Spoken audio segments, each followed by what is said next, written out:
Good evening, everybody. Welcome back. Goodness, thank you all so much for being here. It has been a week already. Who knew? My name is Eugenio. You might recognize me as DM Jazzy Hands, and I am the storyteller for this Into the Motherlands camp. Motherverse, that's a new game. Into the Motherlands campaign. I'm so excited to be back. I have been anxiously awaiting Sunday night all week. You all, we are this close to getting #IsItSunday yet trending. Work on it. We'll get there. But welcome. We are going to start playing this incredible game tonight, start telling this story, and I'm so excited. But it is obviously not just me here on screen this evening, and I want to go around and introduce our 4 incredible role players. They'll let you know who they are, where you can find them on the interwebs, and now that we have them, what character they're going to be playing for this campaign. So let's go around, and let's go ahead and start with Michael. I wasn't ready. No, okay. I'm so sorry. I'm not no, sorry. you're good. You're good. So Michael Sinclair II. I am playing Ilay, and they are a Misajai Lightbringer. What was the other information I was supposed to give? I'm still thinking about the physics. Where we can find you on the interwebs, you good? Michael Crits everywhere. On Twitch, on Twitter. I play Magic the Gathering. I play Baldur's Gate. I play World of Warcraft. That's what I do. You play Into the Motherlands, sir. And that, yes, all of it. I play lots of things. I love it. Let's go on over to DJ. Oh, hi, I'm DJ. Pleasure to meet you. I play Ikemba, a bio priest, who's kind of a boss. Also, you can find me on Twitch, Twitter, YouTube, all of them, DeejayKnight. Appreciate you. And thanks for hanging out with us. Fantastic. I love it. Hopping on over to Miss Christina. Greetings and salutations. My name is Christina Ariel, and I will be playing Sila 919, even though it doesn't say 919 at the end, but who am I to correct anyone? So I guess that's just where we're at. And I am a Manson Gene bio priest. That was totally in character. I'm not a dick. I was going to say, wait a minute. You're not correcting. Come on, Sila. Come on. I love it. It was my first in character reference, as I said in the thing that anytime I saw Sila no 919, I was going to say something. So that's anyway, right. I am Christina Ariel, Krystina Arielle. You can find me that on all the things and stuff, and I do stuff and things on the internet. It's a good thing that we use our words to weave stories here. All right, and last but most certainly not least, player, creative director, streamer extraordinaire, Miss Tanya. Oh goodness, you're gonna make me blush. We haven't even started. Hi, I'm Tanya, Cipher Tier. I am playing Invicta, a Hyanol blade keeper who is, kind of throwing caution to the wind and doing everything she can not to be like the rest of her folks. So Cipher Tier everywhere on the internet, including here. So thanks for hanging out with us. And I cannot wait to see what shenaniganry we get into. Me too. All right, a little bit of housekeeping to take care of. We have some amazing folks to thank here for helping us be here in front of you all this evening and for the next 10 weeks. First of all, we want to thank Die Hard Dice for supporting our endeavors here in the Motherlands. We're so very excited about the Musalian Skies dice set. Hasn't been released yet, but you all better believe that as soon as we know when that'll be available, we will let you know, as will Die Hard Dice. In the meantime, go to dieharddice.com, check out their website for all the other gorgeous, beautiful dice that they have available while we anxiously await our Musalian Skies. Next up, we want to thank Blue Microphones. They have sponsored our little production here and have sent the cast brand new microphones so that we sound as good as we possibly can. We super appreciate their support. I've been using Blue Microphones for years now, and I can't say enough good about them. They're USB mics, they're XLR mics, everything at just about every price point for just about every need. Go check out all of the stuff that they have to offer at bluemic.com. Even more, we want to thank Cortex. Our system, our game system is primed by Cortex, and we certainly couldn't be doing what we're doing without thanking the folks over at Cortex by Fandom. As I said, we are primed by Cortex. We learned a little bit about the mechanics of the system last week during our session 0. I think I know how to use this game. We'll find out. We're all learning together, work in progress.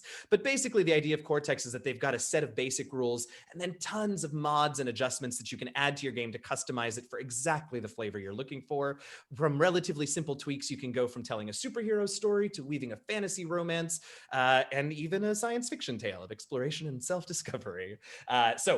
We want to thank the folks at Cortex by Fandom. And last but not least, we of course want to thank Twitch for supporting this project. project, for helping us to get the word out, and for allowing us to be here and be in front of you all. So that is our sponsor. Thank you. That's our housekeeping. I guess that means it's time to start storytelling, y'all. How you feel about that? I'm concerned. We'll but I'll live. see. Ready. It took a minute for anybody to Concerned. respond, and I got It was everything like- from maybe, we'll see. Oh, it's gonna be a good one, y'all. I mean, let's see what happens. So we see, as we come into the Motherlands, as we approach Musalia, this planet also known as Vatoa to the Hyenols, which is how you say that word. I was super wrong last week. As we come into Musalia, we see a beautiful planet, familiar in its greens and its blues and the whites of the clouds. But as we dive a little bit deeper and begin to sort of zoom our vision in, we see that it is not in fact Earth, but in fact a different world. And we choose the primary landmass that we see, and we begin to get closer down there. We see verdant forests on one side, we see arid desert sands on another, and every sort of ecosystem in between. But it's closer to the green side of this main continent that we continue to zoom, and we see a small, relatively speaking, city. We see buildings that are of every sheen and color, from the gray of the stone to white alabaster, black onyx, golden metals, a beautiful city that is all centered around a central building. And this building is an enormously tall spire that reaches up to the stars. And most people on Musalia would recognize this tower as the headquarters for an organization known as Torch. And as we get a little bit closer into this building, we pass through its enormous double doors that have relief carvings all up the sides and across the lintel of the main doors. We see carvings of every different culture and origin and being here on this planet. We see scenes of Hyenols and Musalians. We see the Manzagene, we see the Solansi and the Misajai, all working together in different scenes of cooperation. Excuse me.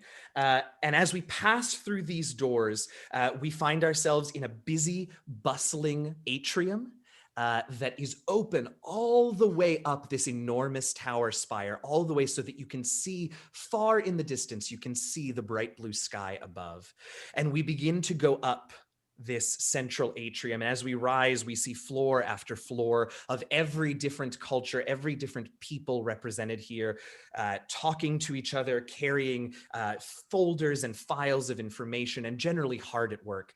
And it's towards the top, in the top third, that we pass through another set of doors and into a large meeting room. And in the center of this large meeting room, there is a gigantic, circular, shiny marble table. Its surface is reflective. And as we look in the reflection of this table, this marble table, we see the visages, the faces of 5 individuals. We see our 4 adventurers here, our 4 characters here, and another, a Manzagene with all sorts of pins and there is a word that I'm blanking on right now, medals and badges, clearly someone in charge. And so as you all look down and see yourselves reflected in the dark surface of this marble table, we find ourselves beginning a meeting. The 4 of you have been called, the 4 of you have been called together to assist Torch in a rather specific mission. There is, you know very little about it, other than that you have been asked to prepare for off-world travel. But other than that, and we will find out more about how each of you was roped in by Torch later on in other sessions. But for right now, the 4 of you have gathered at this table, and you are listening to this Manzagene person that is standing there in front of you. And her name, she identifies with she, her pronouns, and her name is Captain Rafia. And Captain Rafia has welcomed you all. You all have done, particularly for those of you that this is your first endeavor with Torch. You have, filled out paperwork, signed waivers, taken care of all of that. And Captain Rafia is now ready to begin the briefing for this mission. Now, you all are aware that this is something I probably should have said earlier. You all are aware that the Torch organization was created as a sort of United Nations almost, if we want to think of an Earth analog. Torch is actually an acronym that stands for Trade, Organize, Research, Conserve, and the non-single word final H is Humanitarian Aid. Obviously, that one was named by a Musalian since they have a concept of humans, but it's an old word that humans means very little anymore on this planet, but it's an old word from the Musalians' memory. And so it was used in the acronym to spell torch.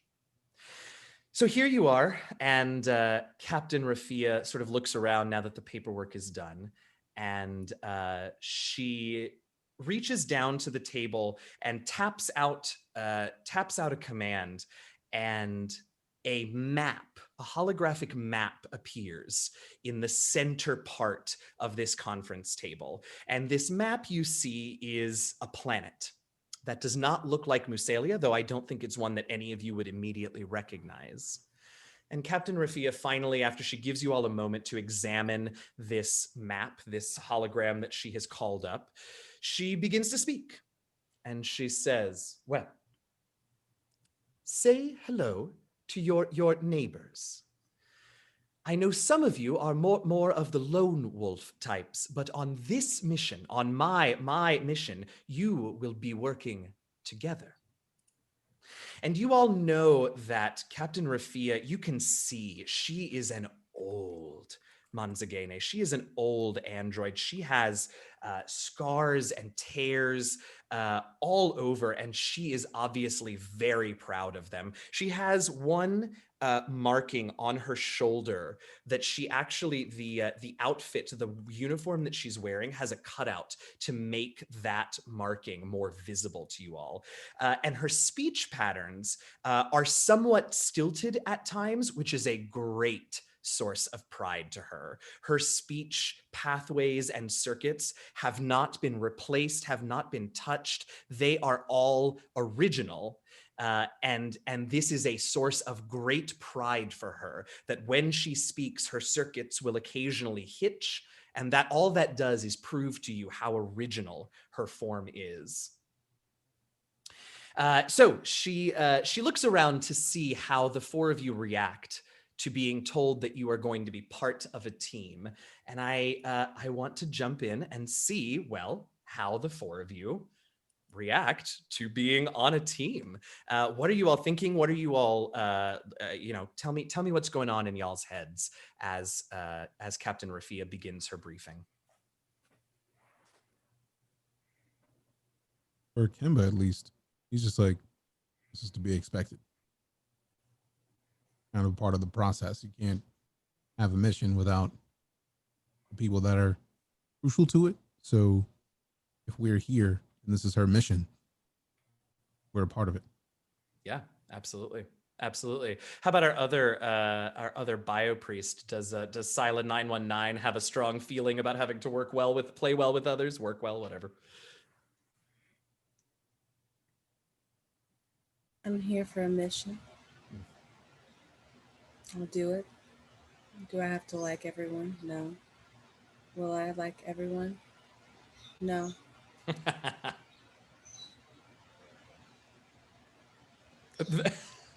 I was waiting, but you're right. That's it. Concise and to the point. I love it. Invicta or Ilay. Yes. Ilay is they're really excited to work with the team. They find a lot of joy from working with others and seeing where they can help out as they go. Yep. You know what? I have to say, though you all may not be happy about it, the willingness with which to throw yourselves into a team is very exciting to me. Last but not least, Invicta, what's going through your mind right now? Invicta is curious about everyone. I mean, it's a thing she's trained for. She's always wanted to go and do adventure and get her blade wet, so to speak, but people are just too peaceful where she is. So Mm. she's very excited to see how her steel matches up on a mission. Yeah. Ooh, I'm excited about that. Yeah, something a little different, ready for action. Yeah, and I think Captain Rafia sort of senses all of your willingness to be a part of this mission, which is likely a good indication of why you all were chosen for this particular mission. So Captain Rafia continues. This task force was established with a very, very special purpose in mind. This, and she gestures to the planet that she has brought up, the hologram of the planet, and it expands a bit to sort of take up most of this the space above this large table. She says, this is Hathaway. Although she may look small, this little planet is responsible for producing over 2.4 billion tons of produce every single year. Hathaway is a pivotal trade partner for many planets in our trade federation. And if she were to fall, the stability and well-being of our entire system would be in peril. We received a communique from Hathaway leadership stating that something was wrong with their irrigation system. Not only are the inhabitants in dire need of water, but if they do not receive relief in a timely fashion, the entire crop for the season will wither. And at this point, she sort of zooms in she makes a gesture and the view of the planet zooms in a little bit. So you can see it's sort of a flyby effect of the main continent on Hathaway. And you can see it's just farmland as far as you can see with all different crops, all different colors. But it's all farm. To an extent that you would never see here on Musalia, if for no other reason than the ecosystems and the types of land masses are just so very different here on Musalia. There's so much variation, but here on Hathaway, it is just all farmland as far as you can see. So Captain Rafia continues and says, this task force, and she sort of gestures to all of you, was established to deliver this much needed water to the edge of known space as quickly as possible, assess the damage to the irrigation system, and repair it. A prosperous Hathaway is in the best interests of us all. She pauses at that point and sort of looks looks to the four of you and is clearly sort of waiting to see if any of you have any questions at this point, though she also does seem to have more to say, but she pauses. It's a lot of information so far. And what exactly do you think is the cause? I mean, there's just 4 of us. She nods and she turns sort of to focus more specifically on you, Invicta, and she says, there are several possibilities. At the moment, reports from Hathaway are inconclusive.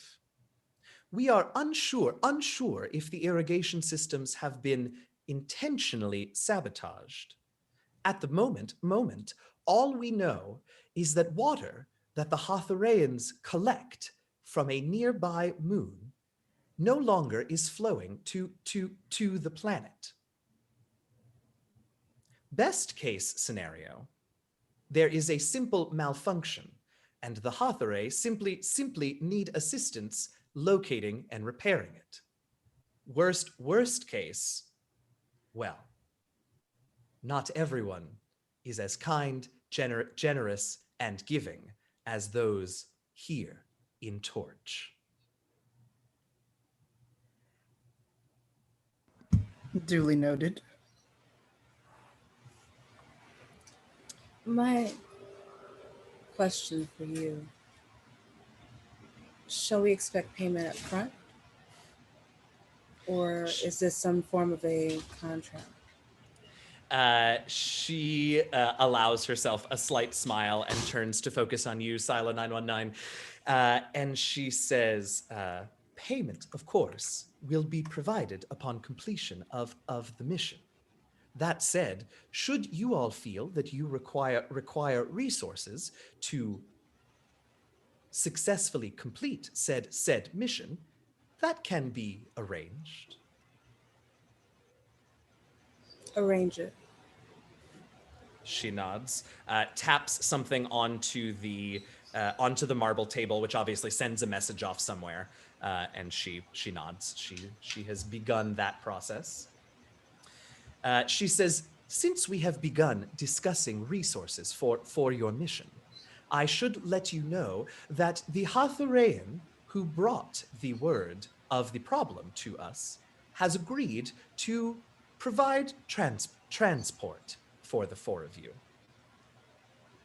He and his ship await whenever you feel prepared to begin your mission.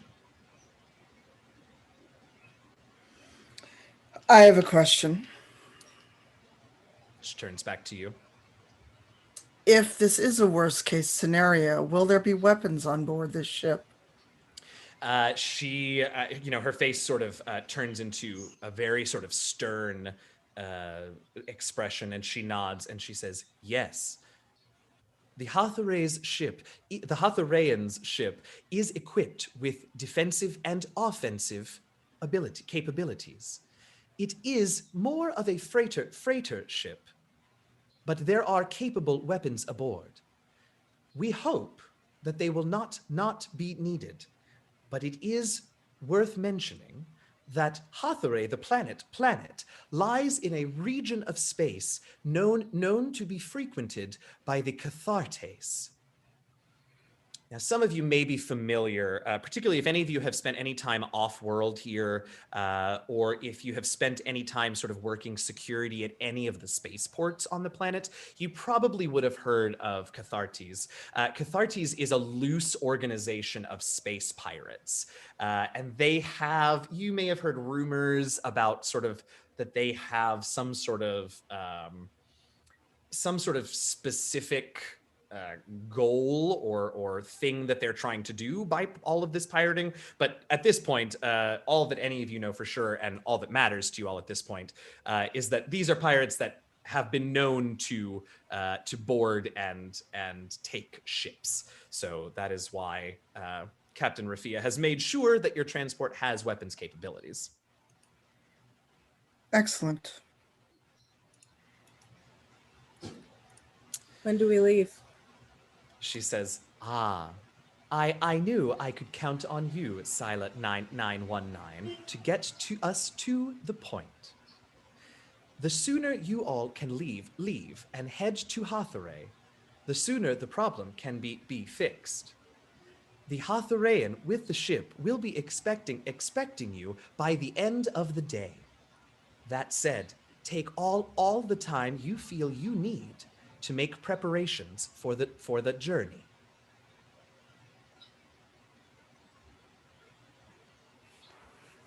Captain Excellent. Rafia. She looks to both of you, and you can tell she sort of leans back a little bit and just stares into the middle space between the two of you that just spoke, as if to say, like, I'll let you all work that out. I want to see how this plays out, how this teamwork thing works. So she just sort of stares into the middle distance and waits for one of you to.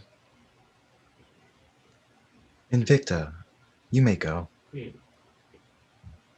No, I'm good. Neither of you got to speak much. I got my main question answered.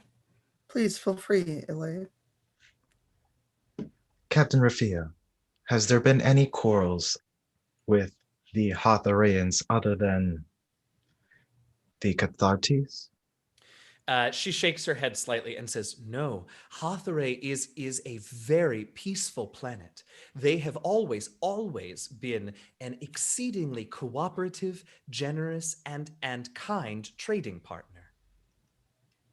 Thank you. That was my only question.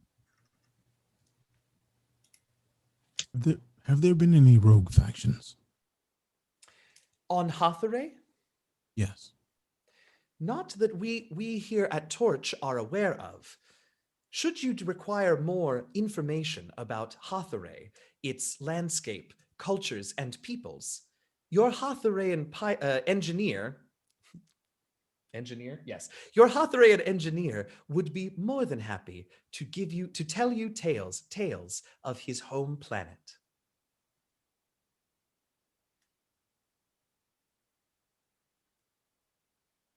Indeed. Is that something that you have at the ready?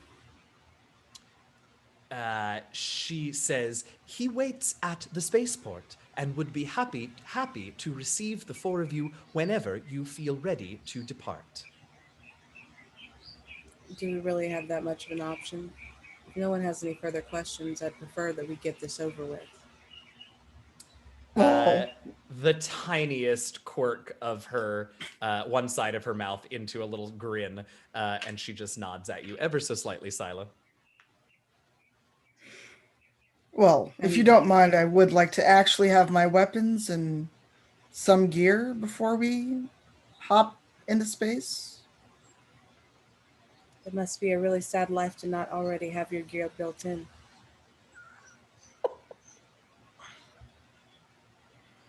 Well, I'm not a Mansagene. I Too bad. can't. This is going to be a fun trip. Well, Me, the It's work. storyteller, is very excited about this, but go on. Are we not to be a team? We are. Then it seems it would be prudent for us to at least keep cordial amongst ourselves. I was cordial. In the Montague way, maybe. Kindness is a luxury. Then may we be luxurious with one another. well, let's get to business then. Captain Rafia nods and says, "Excellent. I wish you all the best on your mission. So that you are aware, the Hatharayan has the access codes to my direct comlink. Should a problem arise, or should you need information, he will be able to raise me on comms. Please note, this is my private and personal line. Please use it only in the case of an emergency."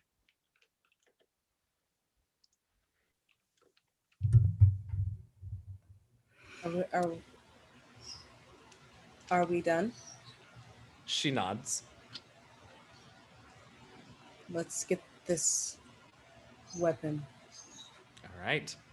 So you all can make your way out of the meeting room, out of the halls of Torch, and do anything it is that you all need to do to prepare. Now we know Invicta wants to go and just gather her weapons and her things and make sure that she's prepared for the trip. Are folks going with Invicta? Are folks going off to do their own thing? What do the rest of you need to get done here? I am gonna accompany Invicta. Okay. Yep. Okay. Sila and Ikemba? I'm gonna Would you head like back to to get speak my with ready me, bag. Bio Priest? Would you like to speak with me once again?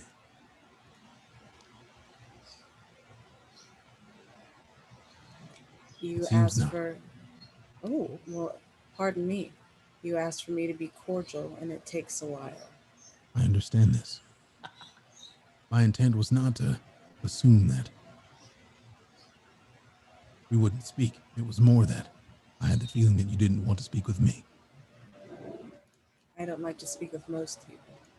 This is fair and very understood. I will be cordial, and by cordial, I'll do as I please. That seems the Monsagene way. I can ask no more of you. I am, however, a fan of being as kind as possible to at least my team, wherever possible. I understand that may not be your way. You may come and be harsh. I also may not. I'm not that same way in return, but I look forward to our working with one another and being as luxurious as always. I'm sure that you do. Indeed. And Sila goes off to sit and meditate. All right, great. Any particular location here in, so I should have mentioned earlier, but the city that the Torch Tower is located in is a bit sort of like, again, if we want to do a real an Earth analog, it's a bit like it's a bit like Vatican City. It is a city that is sort of was built for the purpose of housing Torch. But you all have been here for at least a day at this point. So is there a specific spot here in this city, Sila 919, that you want to go to meditate? I would like to go to the noisiest, most mechanical part. Cool. Yeah, I think that's. I think that is probably the spaceport. There's a sort of engineering hangar, like repairs hangar and stuff like that, and that is definitely a big, noisy, mechanical place. Absolutely. Ikemba, where are you heading? Are you going to be going with Sila, or are you going somewhere else, or what are you up to? And then we'll get to Invicta and Ilay. Ikemba has the feeling Sila wants to be alone, so he's gonna go grab his like ready bag. Yeah. Okay. Which is basically just like his same clothes and a couple of hand weapons that he keeps like close to him, and then the keepsake that he tries to keep near him at all times. Okay. Do you want to share what the keepsake is? Not yet. Okay, that's fine. That's why I asked. All right. Let's hop to Ilay and Invicta then for a moment. So you all can head out of the Torch building, and you were given lodgings when you arrived here in the city, because they knew you'd be here for at least a day or two. So Invicta, what does your, you've only had about a day to sort of, whatever, so I'm sure it's mostly just dump your stuff and whatever, but what does your lodging that you were provided with, what does it sort of look like? And if there are any flavors of Invicta, what are they? My lodging is very kind of soft browns and reds, and it's, almost like she's made a nest instead of having a regular bed because she just wants to be cozy. Yeah, I love that. A lot of her belongings are still in crates. Her bookshelves are up. There's a place of honor for her blade above the bed, but that's now across her back. And there's just a lot of like soft scented candles, things like that. There's a book she does grab on engineering, and as always, she grabs her blade that is, with her at all times, but she's set it aside to pack a bag. Yeah.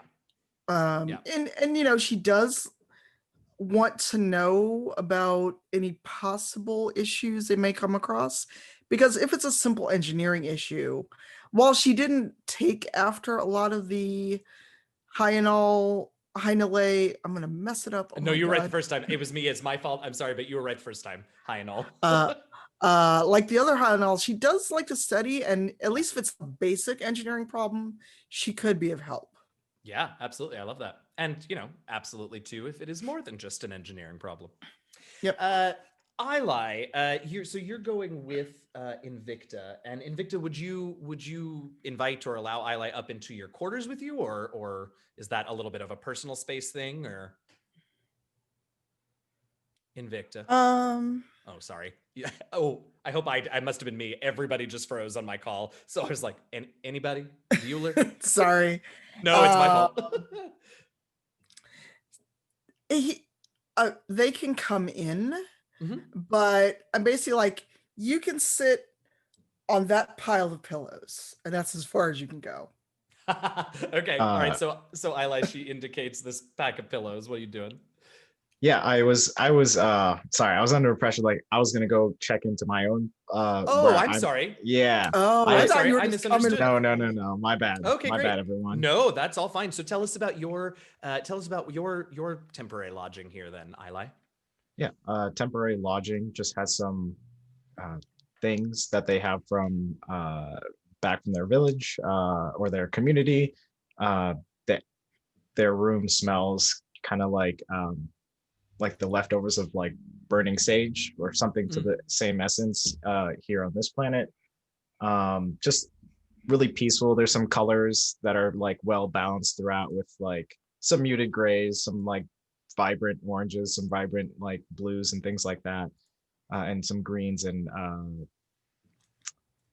like the place that they're staying at is they make sure that's really comfortable and simple, and they they just find their way to like make sure that they can meditate or journal or whatever they need to do to Sure. kind of make sure that like mentally they are mentally and physically kind of in a good well-being, like it's balanced throughout both of those things, and they can find a little center before going off for this mission.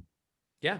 Yeah, I love that. Yeah, and I think I think a lot of the lodging here in this particular city, because there are so many sort of people passing through, 8 torch agents or contractors or subcontractors, whatever, that are only here for a short period of time. I think the rooms that they've provided you with are all very modular, right? You can sort of slide things around. The furniture's real light and easy to move around. So that's, you all have been able to create your own little home spaces here. What are you grabbing, Ilay? What did you want to come and collect and grab for this mission? They, I think they have like their spear from back there from their community, and they have obviously the journal that they have. They have just a kind of simple rucksack. It's a smaller type one. And it just has like sustenance for them that they need. It has some things to like take care of other people, like really nice spring water from where they're from in case someone needs to hydrate, just various like things to provide comfort to other people. Yeah, absolutely. Great. I love that. So the two of you can collect your things, whatever you feel you need for this mission. You all will be, after the mission is over, you'll return to this city. So if you do want to leave stuff behind, you've been told that the lodgings will be secure. You don't have to take everything if you don't want. But all right, and then presumably once the two of you have collected your things, you'll go head to the spaceport and get ready to find the rest of your team. Yep. Do we all walk together, or at least with Ilay, since we are kind of on the same hallway, do you want to walk together? Yeah, I'll probably at this point, knowing how your footfalls were when you're going to your room, they'll just listen for your footfalls and then like know that you're coming and essentially be ready to like head out the door right when you're there. Okay. Oh, Yeah, hello. Yes. Wait, I think that's a great Ilay-ism that someone says hello and Ilay responds, yes. Like, oh, Invicta's just like, I love it. Are we ready to go? Yes. Invicta doesn't know what to do with Ilay. And I kind of sling my very light rucksack on, and I have my spear with me, and kind of start making my way towards where we're supposed to be going next. Absolutely. All right, so you all can head for the spaceport. We're going to go back over to Sila 919, who has headed to the engineering bay to meditate, to enjoy the sounds of the machinery all around her. Sila 919, you're there and you're meditating, and every now and again there is a loud sound that is not mechanical. It sounds a bit like a loud like horn or trumpet of some sort. And it's coming from somewhere just outside the engineering bay or the engineering hangar here. There's sort of a large central terminal for the spaceport, and the engineering hangar is just off of that. So it's coming from that central terminal, and you just happen to notice it because everything else is so pleasantly mechanical. All the other sounds.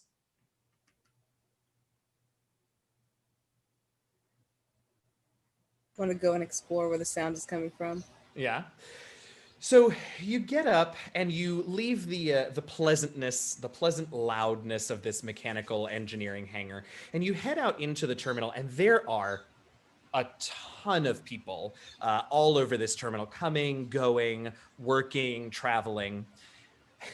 But there is a very obvious source to this trumpeting that you hear, sort of right near the main entrance to this terminal, which is this large, sort of gleaming white space terminal with, about a dozen gates and ships of all sizes you can see through the windows at each of these gates.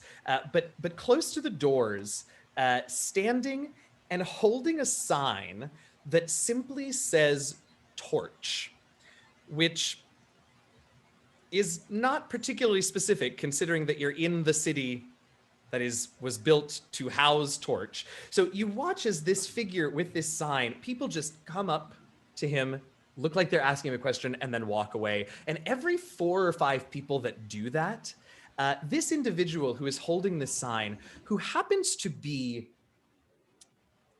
about 9 feet tall and looks like a little, somewhere around maybe 900 pounds, thick, leathery gray skin, enormous ears, and a long, prehensile nose. This individual, every 4 or 5 people who come up to him, ask him a question, and then walk away, he gets frustrated and raises his prehensile nose straight up into the air and sort of lets out a frustrated "Roar!" And that's what you've been hearing. It is much louder than that. That's what you've been hearing from the hangar, the engineering hangar.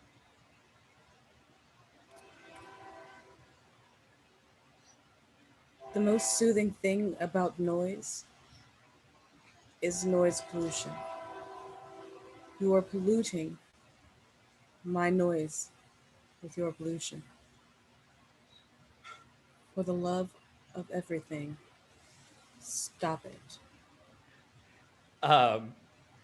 This large individual, you see his ears sort of wilt a little bit, and he looks down at you with sort of big, surprised eyes and sort of hunches his shoulders a bit, and he says, "Oh, my apologies. I'm looking for someone, or really someone's. But apparently, my sign isn't specific enough." And whose inadequacy does this fall on? His eyes somehow get bigger, his ears and shoulders somehow droop a little further, and he just says, "Mine."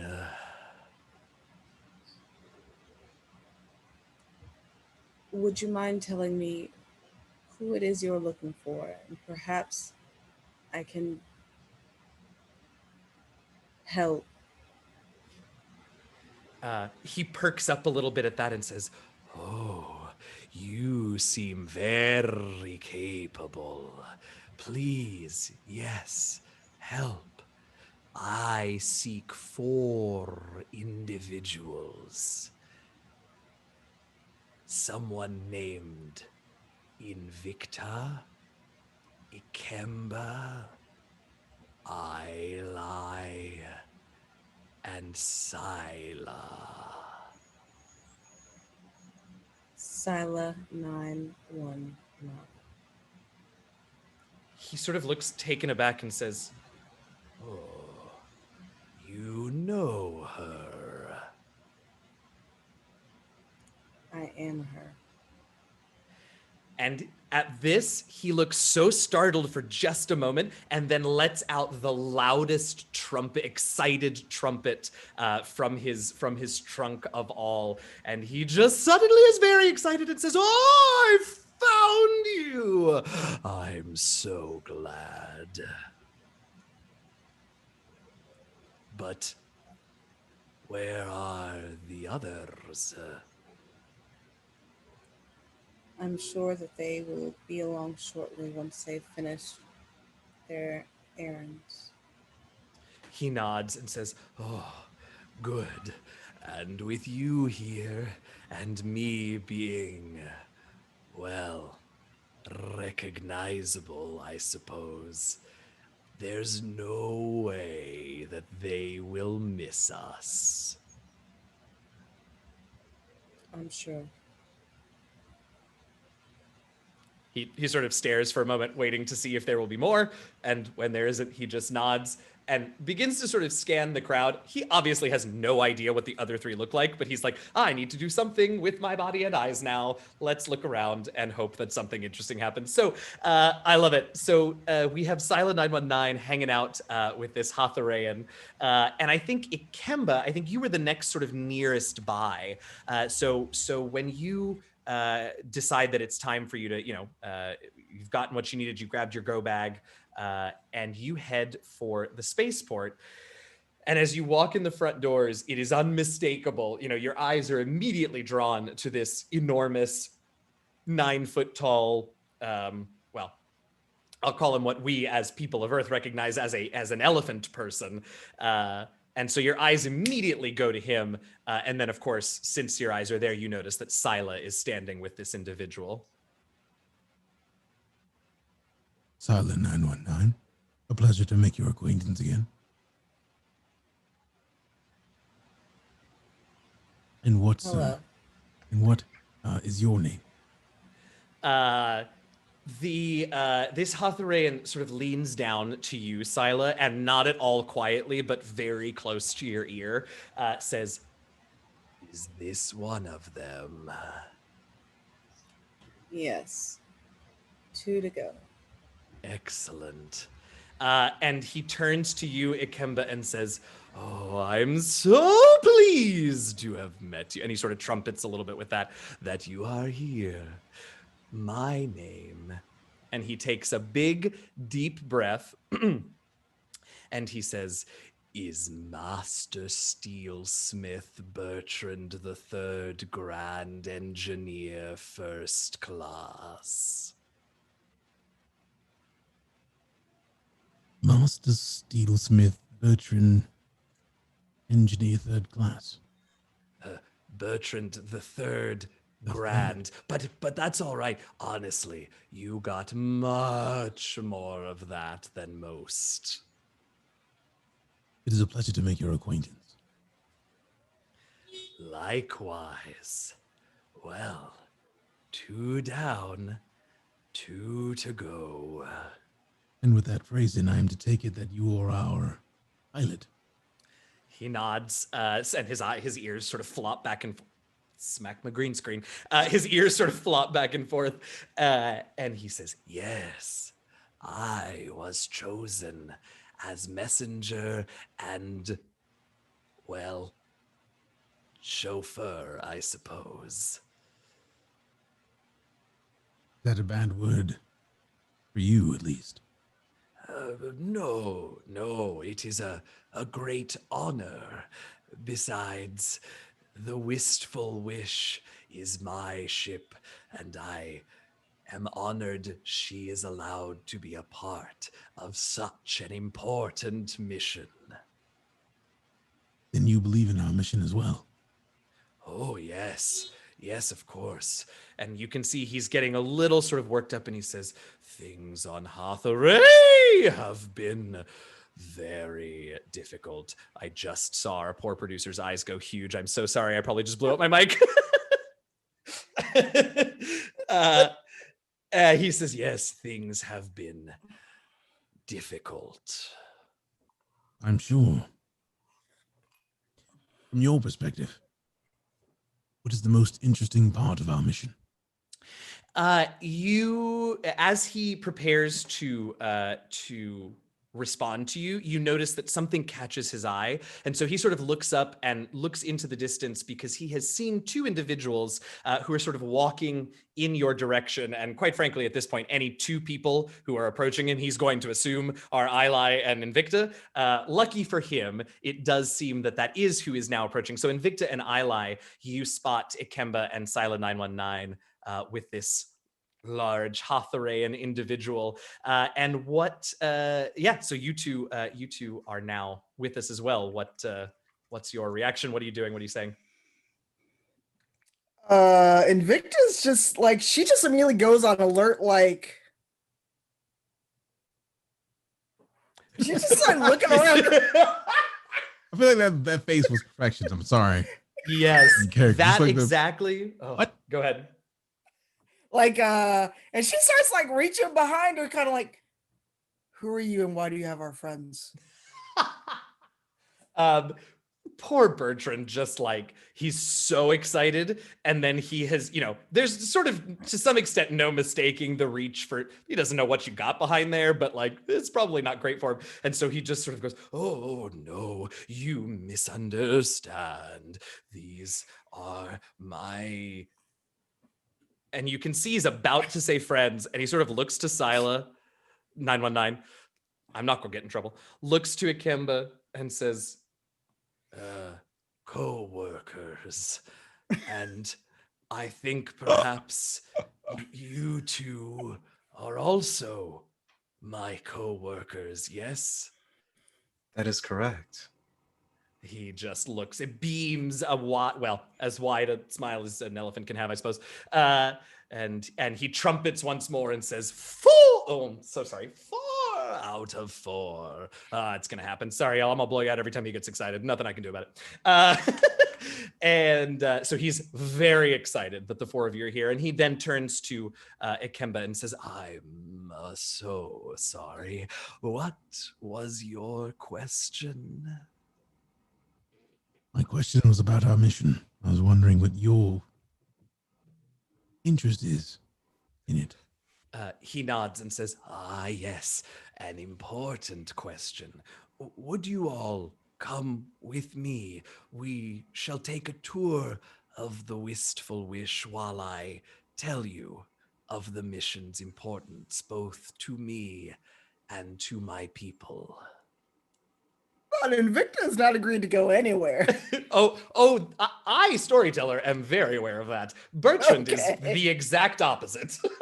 Okay, I was just he's like, yeah, no, for sure. And Bertrand's gonna turn and he's gonna head for the gate where his ship is, because he assumes, hey, I collected everybody and that's all we need. So he's gonna take several steps. Who, if any of you, are going to follow Bertrand at this juncture? I'd follow because we I'm were having a following. discussion. I was trying to find out what he's got to say. Okay, I love it. So, and I assume, it seems like Invicta's not. And Scylla, are you staying with Invicta? Are you waiting a bit? I will stay with Invicta. Okay. So Bertrand's going to turn, and he hasn't really stopped talking, right? So he begins answering your question, Ikemba, and says, well, Hathaway is a gorgeous, beautiful farming planet. And then you sort of follow him, Ikemba, and so he turns to you and he says, he's talking to you, and he says, but the water sources on our planet, unlike here, and he turns to sort of, address the rest of the group and realizes that 2 of you are missing, and he goes, we had 4, right? Yes, had. He sort of looks around. What happened? Apparently they do not feel comfortable, but that's okay. Bertrand looks as sad as he looked earlier. He just looks devastated, like everything is drooping, and he says, oh, was it something I said? I would imagine it's less something you've said and more wariness of those we don't know. I would imagine an introduction maybe of more fitting. And he says, oh, of course. How rude of me. I didn't even introduce myself. And he, faster than you would expect a 9 foot tall, 850 pound elephant man to be able to, he sort of whips around and walks. He doesn't run, but walks quickly back to where Scylla and Invicta are. And Scylla and Invicta, what are you two doing after these three have like walked off for a couple of seconds? So what do you know about the I don't even quite know. Do you have any information other than, is this who we're supposed to go with?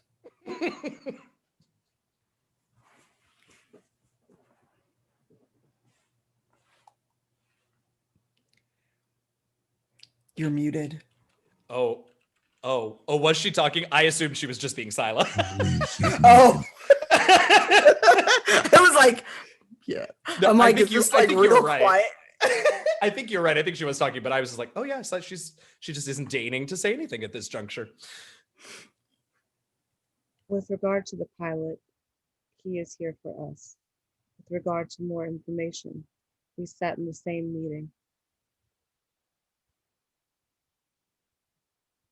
That's not what I meant. I'm just leery of this very excited pachyderm and everyone's willingness to just go off with it. That's what I was trying to ask you, Scylla 919. Part of being prepared for your mission is to make your way when you have to. This is our way. He was instructed to pick us up. He just had a terrible sign and zero effectiveness. I found him, and now we must join him.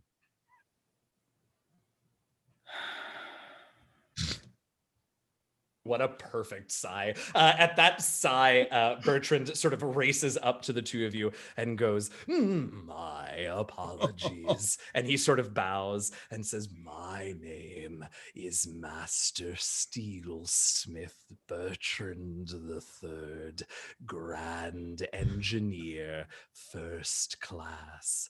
I have been sent to Torch from Hathaway to collect the four of you to assist us with our irrigation problems. My deepest apologies for the lack of introduction. I was just so excited to see the four of you together.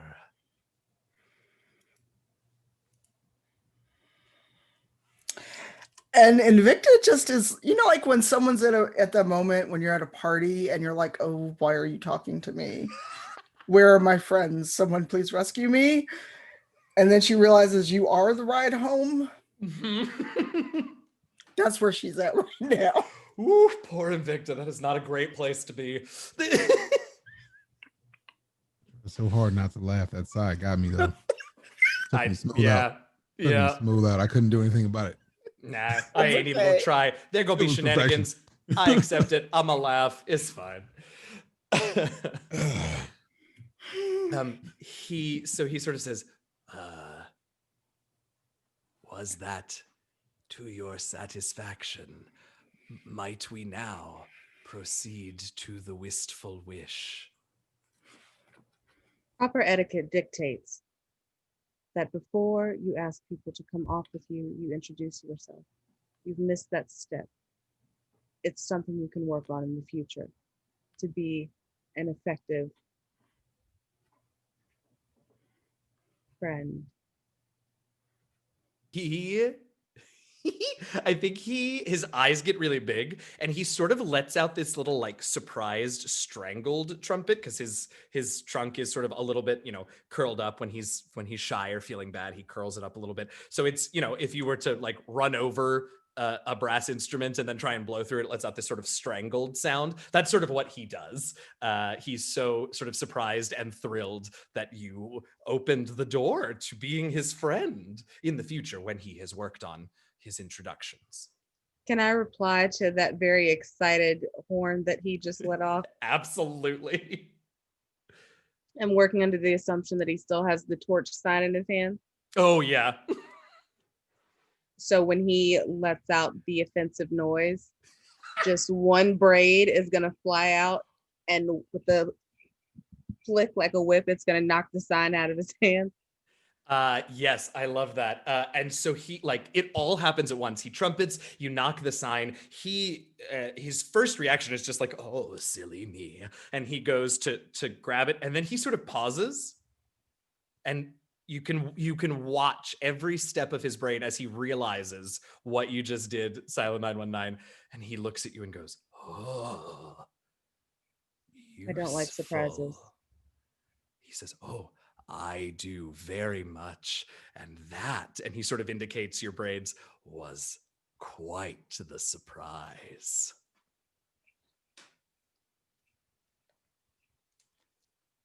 Right. Then- We should head to the Wistful Wish. He said he doesn't walk away until he gets a some sort of either physical or verbal like okay from the two of you, Invicta and Silent 919. Silent 919 just looks at him and blinks. He will hold your eye contact for approximately 2.5 seconds and then hurriedly look over to Invicta. Fine, we can go. I'm keeping an eye on you. Yes, that is best so that you don't get lost on the way to the ship. And so quickly out of character, isn't the ship like right there? No. It's I mean, it's pretty clear which gate he was walking to. You can't see the ship, but you could probably figure out where he was going, but it's not immediately visible. Because I just figured an elephant-sized dude, the ship would be hard to miss. Yes, I mean, once it's a good assumption. Once you're into the hangar area where the ships are actually kept, because this is just sort of like, think like cruise terminal, but a little more functional, right? So once you get through the gate and into the hangar, like, yeah, there's a good chance that the ship's going to be hard to miss. All right, so he's going to head in that direction and recollect Ikemba and Ilay, and he'll turn to you, Ikemba, and sort of say, "I'm sorry, where was I?" We were on the way to the ship. He says, "No,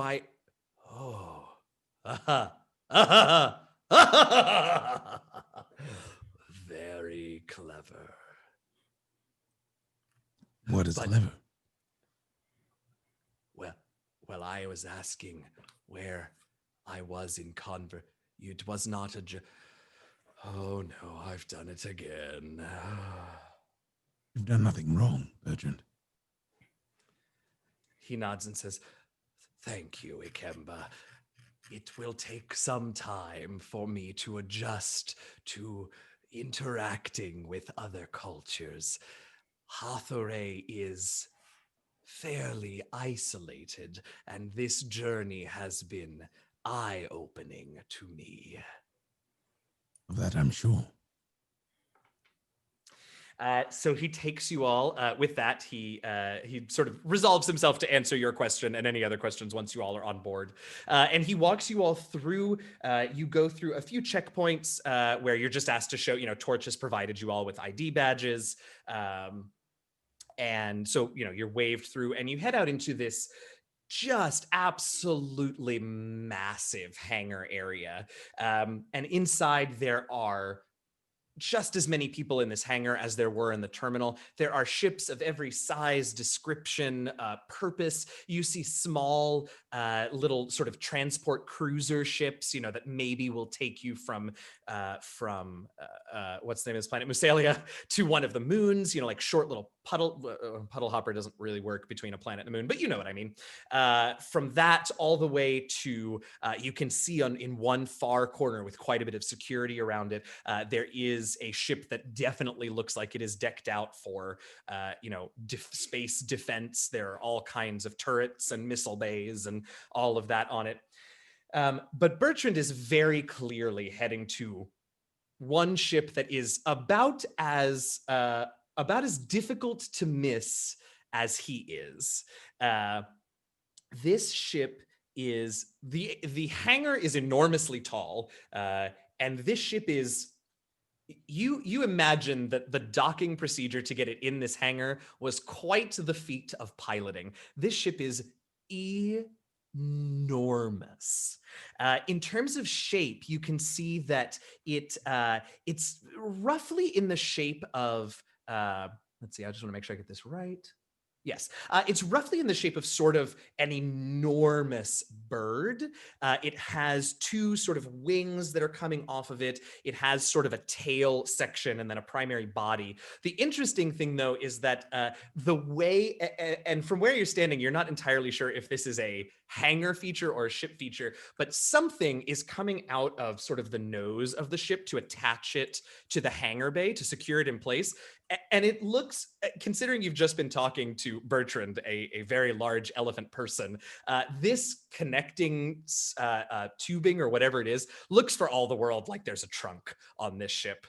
But again, it's not clear if its point of origin is the ship itself or the hangar bay itself.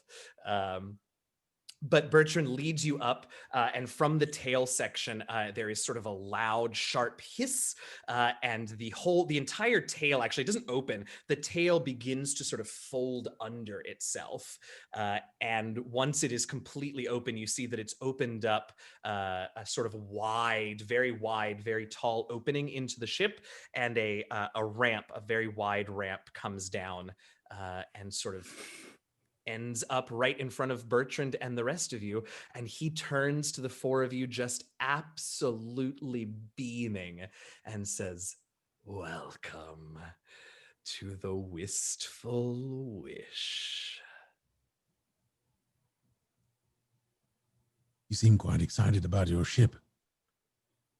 He nods and his ears again go set to flapping, and he says, "She is my pride and joy. Her engines are my own design of a sort. I have made modifications." Did you say modifications? Yes.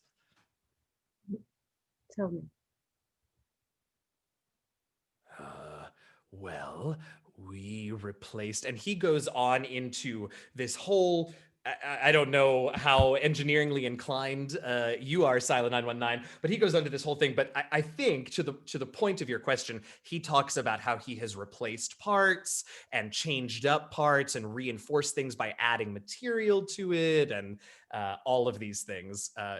My guess is that was sort of where you were going with that. If I'm incorrect, I can honestly make up some nonsense about what he did to the engine, because I'm neither an engineer nor a mechanic. So, but I'm happy to make stuff up if you want an answer. She's just very excited about any upgrades, because upgrades mean you take care of yourself and your programming. So she's very impressed.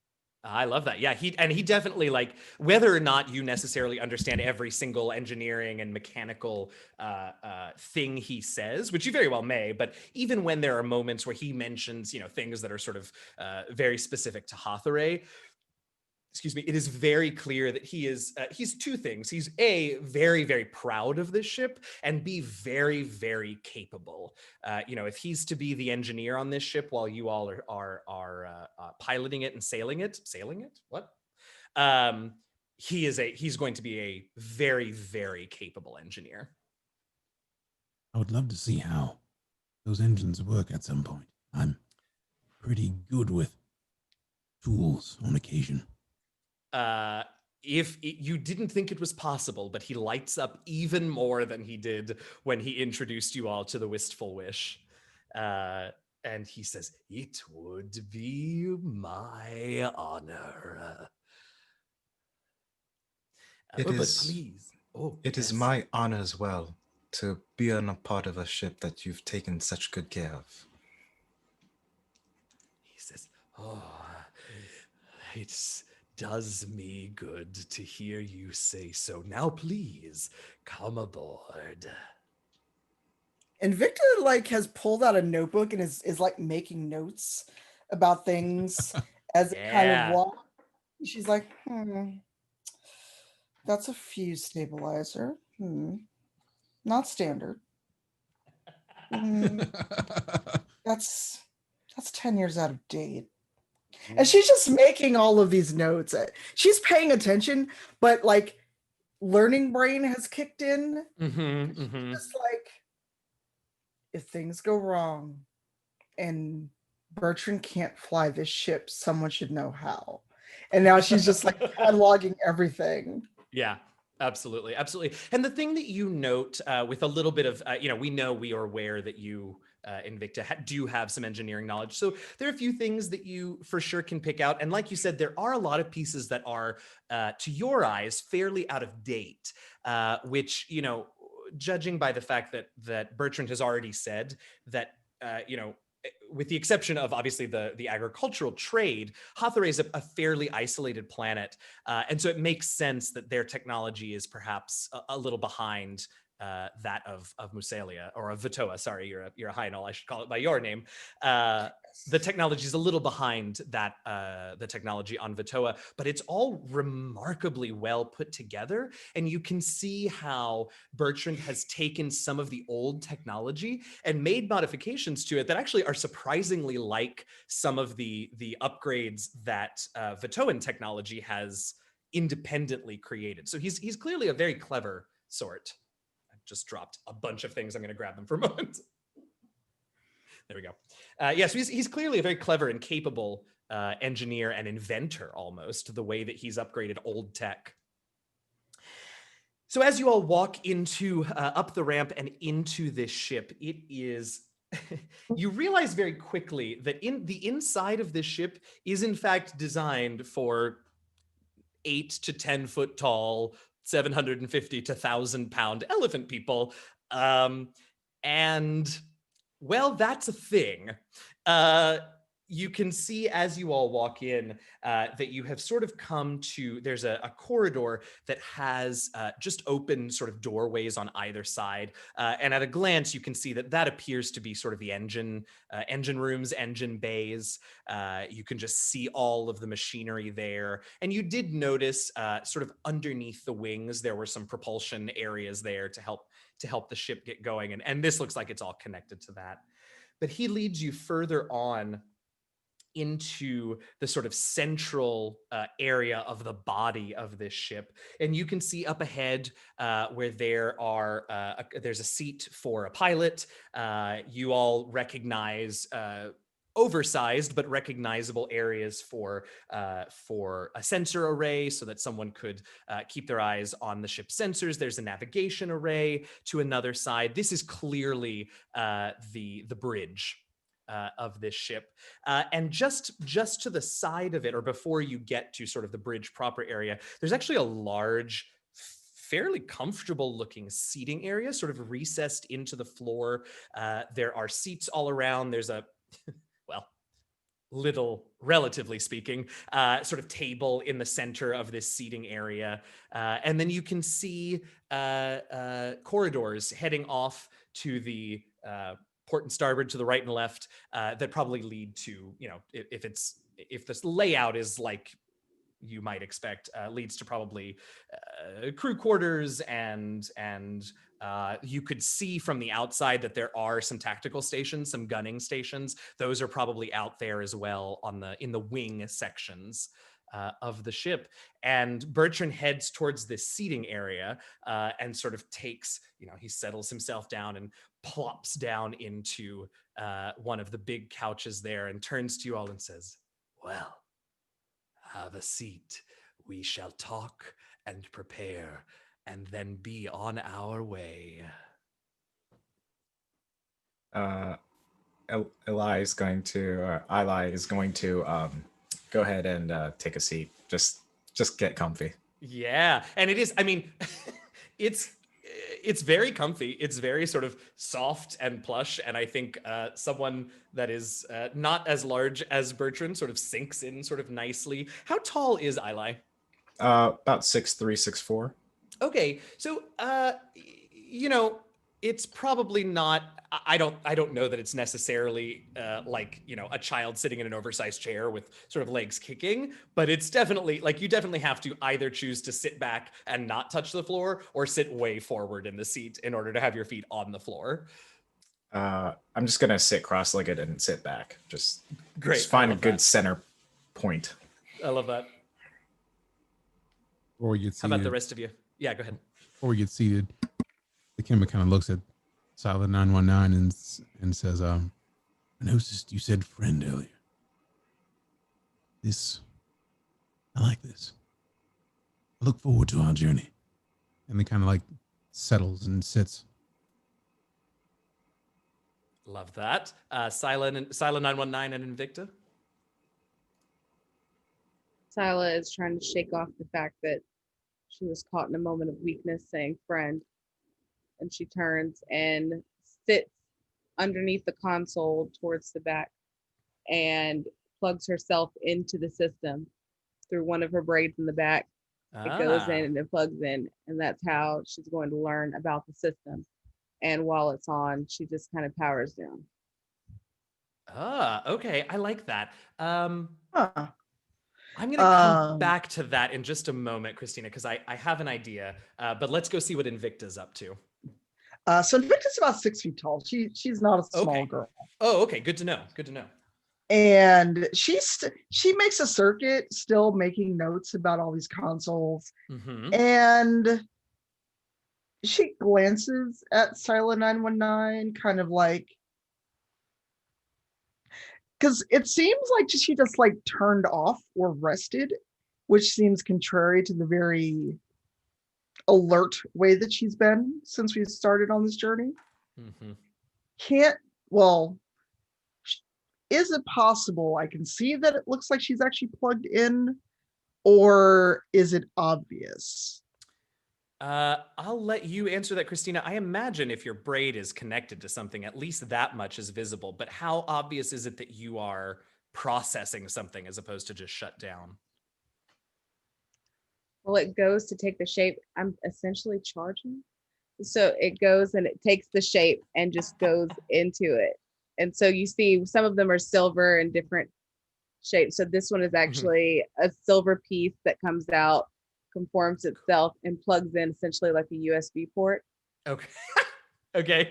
A very large USB port. Yeah, I love it. And so is there any indication on the braid that like power is flowing to you, or is it just the silver braid that's connected? The one braid that is plugged in has one green light in the middle. All right, so that's what you but see. Right now it's yellow. It's like, and all of us are like, yeah, I see that every day on my headphones. All right, well, that's what you see, Invicta. Make of that what you will.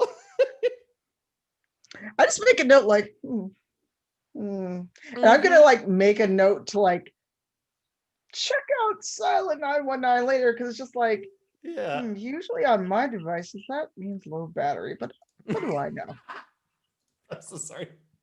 Then while everybody's doing that, like Kemba's just kind of like sitting cross-legged, relaxed, hands by his sides, kind of like facing upward, but studying the ship. Not taking notes as deeply as Invicta is, but definitely just like kind of curiously looking around, trying to get an idea of what's going on, because he has had some history in the past with electronics and flight. So he's intrigued by everything that he sees, and he's trying to figure out ways to tweak, change what there is available if there's something broken. All right, cool. I love that. I love that. I think you all are sort of taking in bits and pieces of this ship. Now, Sila, when you connect in, and are you just drawing power, or are you also trying to draw some information about the ship? I already accessed all the information when we walked in, so it's pretty much stored already. Okay, like to be great. prepared in all situations. I love that. I love that. Okay. This is just for rest. This is just for rest. Got it. Okay. I love that. In that case, let's do this. I will hold off on that until we get to our next thing. So Bertrand watches, sort of clocks Invicta making a round of the bridge and taking notes. And he, if you get close to some of the control panels, he sort of tenses for a moment, but he, he trusts the four of you. So he sits back and watches that. Same thing watching Ikemba sort of, look around and clearly take things in. He then notices Silent 919 sort of, connected to his ship and somewhat powered down, and he turns to Ikemba and goes, "Is she all right?"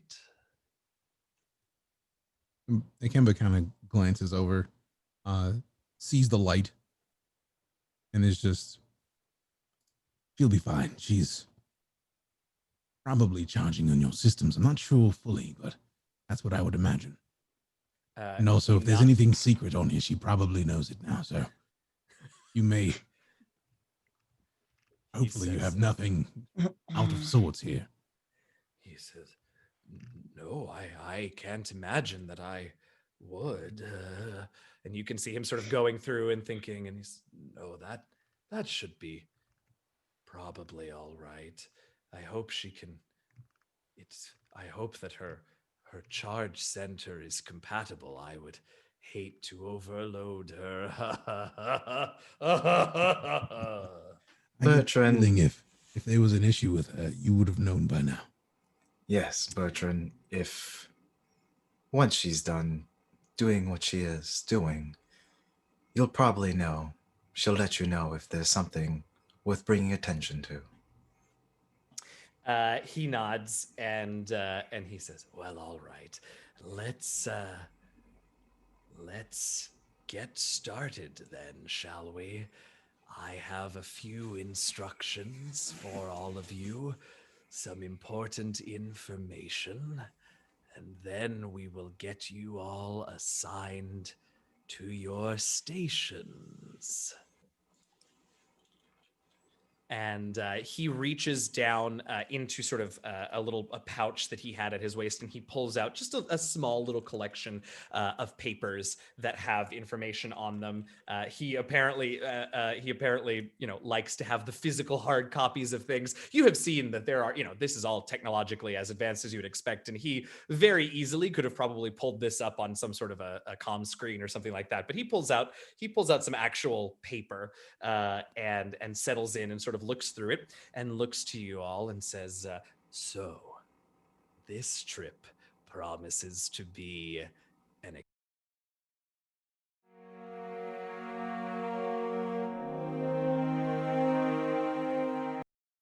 on to find out a little bit more about what this journey is going to be and why it's going to be fun." Thank you all so much for hanging out. Thank the four of you for just jumping into this RP. One of the things that I definitely I am getting used to as well about the Cortex system is that dice rolls, almost any time you use dice, there is the danger that there is a not insignificant consequence. And so we really only use the dice in moments that it matters, which means that unlike some tabletop games that we all are familiar with, there's a lot less sort of dice rolling, particularly here at the beginning where we're getting some exposition and getting into things. But I am loving the RP, and I'm fairly confident we'll have at least a couple of dice rolls in the second half. So thank you all so much for jumping into this role play. Thank all of you who are out there watching, hanging out in chat. We are gonna take, can we take a full 10? Does that sound good to everybody? Let's take a 10. We are gonna be sharing some of the amazing fan art that you all have in 1 week produced. We have been loving seeing everything that you all are coming up with. So very, very excited and happy to see all of that. So we're gonna share some of that with you all during the break. So go grab yourself a drink, grab some water, have a bio break, get up and stretch, whatever you need. We'll be back in about 10 minutes and keep an eye on the Be Right Back screen so you can see some of the awesome art that you all amazing people have done for us. Thanks so much. Tweet and tell people to watch. Also, Tweet and tell people to watch. What she said. Do that too. We'd love to have more folks here for the second half. Can't wait to see you all again in about 10 minutes. Thanks, everybody. See you soon.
That's all right. Oh, hi everybody. We're back. Hi. Welcome. Oh, hi. We went so fast we skipped over the wormhole this time, and we're back. Welcome back, everybody. I'm so happy to be back and very excited about this. There have been a few questions. It seems I was remiss in describing or not describing some particular things that some of you are curious about Bertrand. The Hothoreans do not, in fact, though they are elephant-like, and we would recognize them as humanoid elephants, they do not in fact have tusks, and we may or may not ever find out why that's the case, but they don't have tusks. So that's the way it is, and I know some of you were curious about that, and so there you go.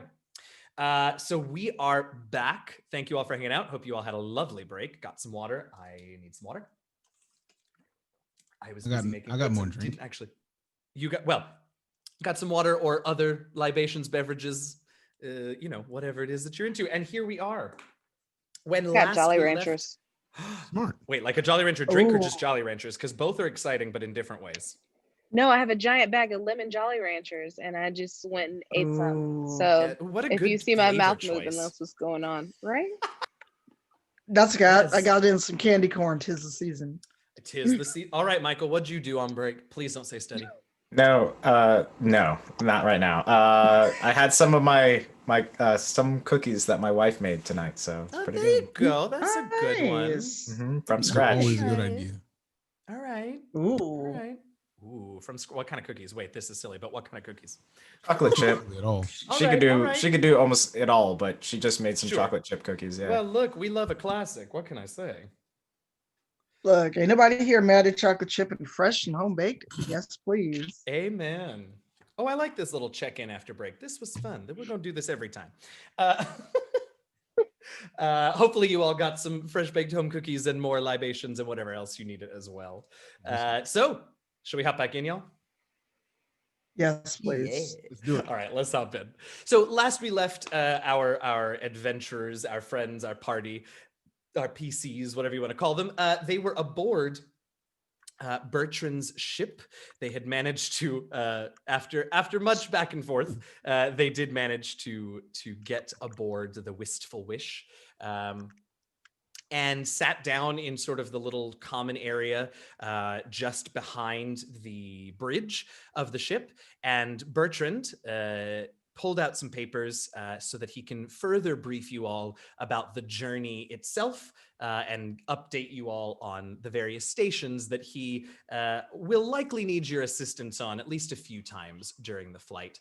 And so Bertrand sort of goes through and tells you about about how long the journey is going to take. It'll take several days, and it's pretty easy, mostly through secure space. You'll be passing close to inhabited planets or stations, so most of the area that you're going to be moving through is fairly well secured.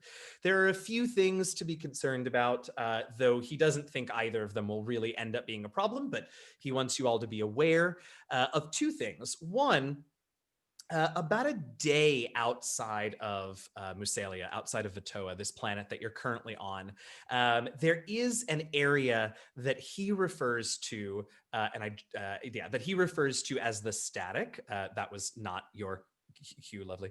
And the static is an area where there are often large solar storms that sort of pass through this area. It happens to be a point in space that is relatively close to several stars. And so as these stars have solar flares or flares on them, they sort of send these waves of energy and particles and electricity and all kinds of stuff through this area of space. And, if things, he doesn't, he's very casual about this and is sort of like, it shouldn't be a problem. They're relatively predictable when the storms and the waves happen, and we should be able to time it and get through no problem. But just so you all know, he'll be a bit extra tense at that part in the journey. And then he says the last day of the journey, excuse me, that as you all are approaching Hathaway, the last day or so, you all will need to be particularly on alert because you will be passing through through pirate space. And he doesn't name the group like Captain Rafia did, but he just says pirate space. He doesn't imagine they're going to bother the ship because the ship is really just a very simple Hatharayan sort of freighter. It has defensive capabilities, but like it's probably, well, it does happen this time to be carrying something very valuable. You all have water cargo to provide the planet with some more irrigation and water until you can solve the problem. But in general, ships like his they're not transporting highly valuable stuff. So you'll probably get left alone. But just so you know, everybody will have to be on a little extra alert for the last day and a half of your journey.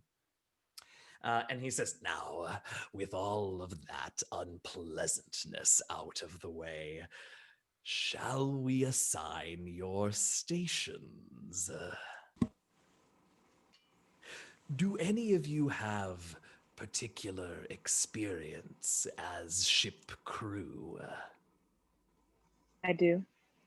Oh, I could have guessed that, Sila. 919. I have as well. Fantastic. I have on occasion. That is more than not at all. And you, Invicta? Yes, I've trained on more combat-ready vessels, but yes. Excellent. Well, you all will be glad to know that although all of the ship systems are sized, well, for me, I have the tools necessary to make them more accessible to you. And he reaches behind the couch that you all are sitting on, and he pulls out... There's really no other way to describe them other than they are ceramic booster seats, basically. And he says, this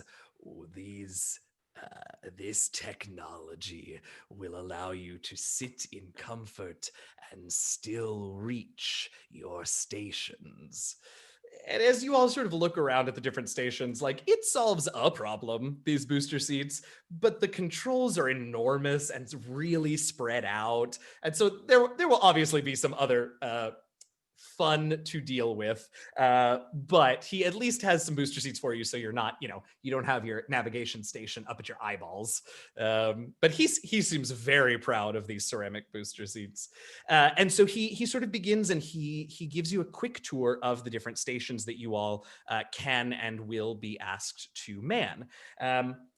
And they're fairly standard in terms of their purpose and actually their operation, even if they are a bit larger than you're used to. Their operation seems fairly standard. And so the stations that you all will be able to sort of decide how you're going to split them up among you. There is an engineering bay, and he is more than happy to have any of you join him there. That's where he'll be most of the time. And particularly when all stations are not, they don't need to be handled. He's happy to have any of you join him. He's happy to tell you about the engines, but engineering is sort of at the back of the ship. Obviously, at the bridge, there is the pilot seat that we mentioned. So someone will need to handle the sort of finer piloting and maneuvering of the ship there. There's that navigation station that we mentioned, which will be important, at any point where visual ability through the bridge window, through the windshield. I don't know. Do you call it a windshield on a spaceship? No.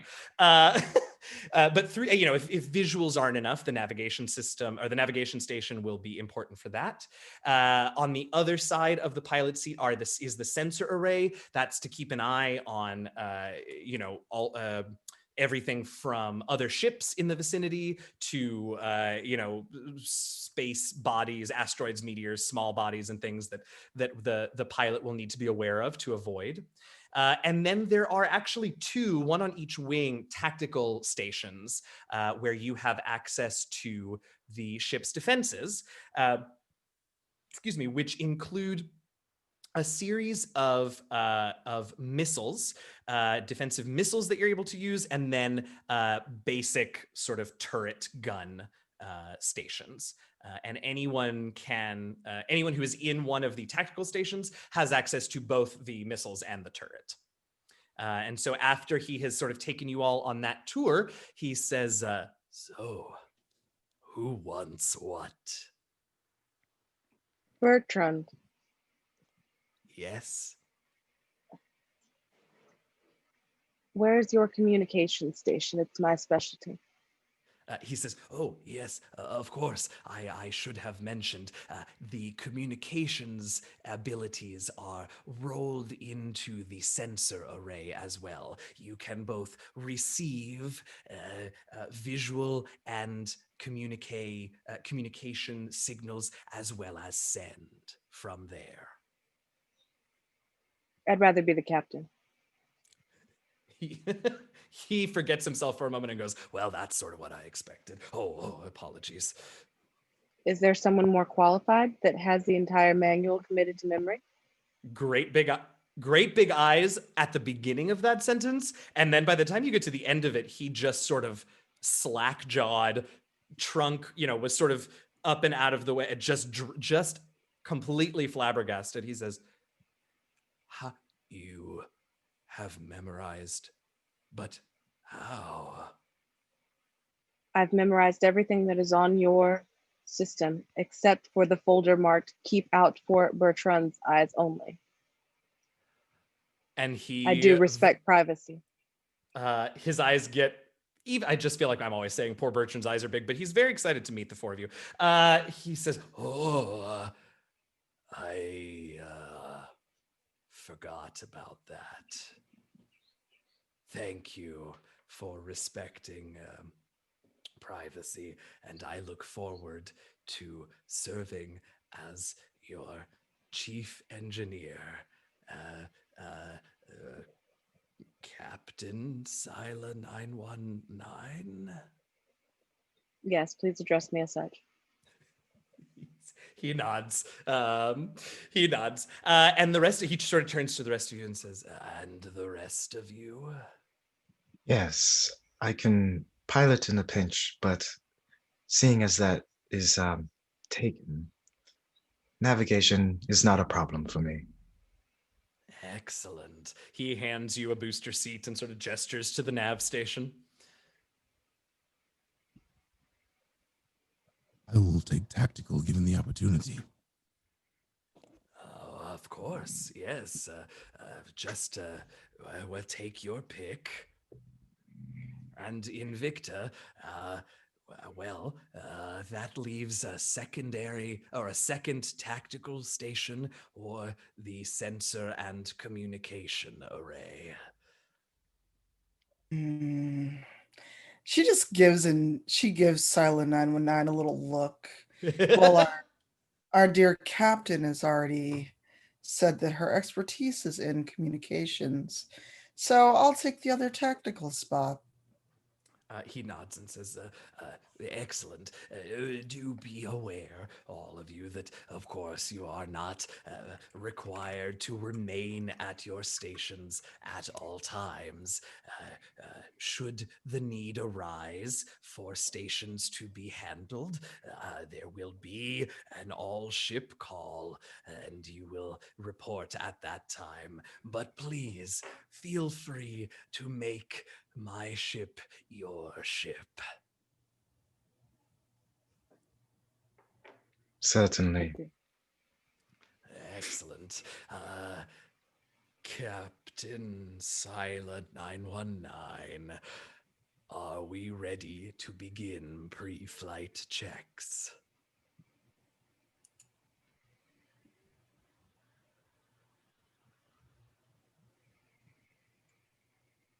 Completed. I can see this being very useful. And he sort of starts heading back towards the engineering bay, and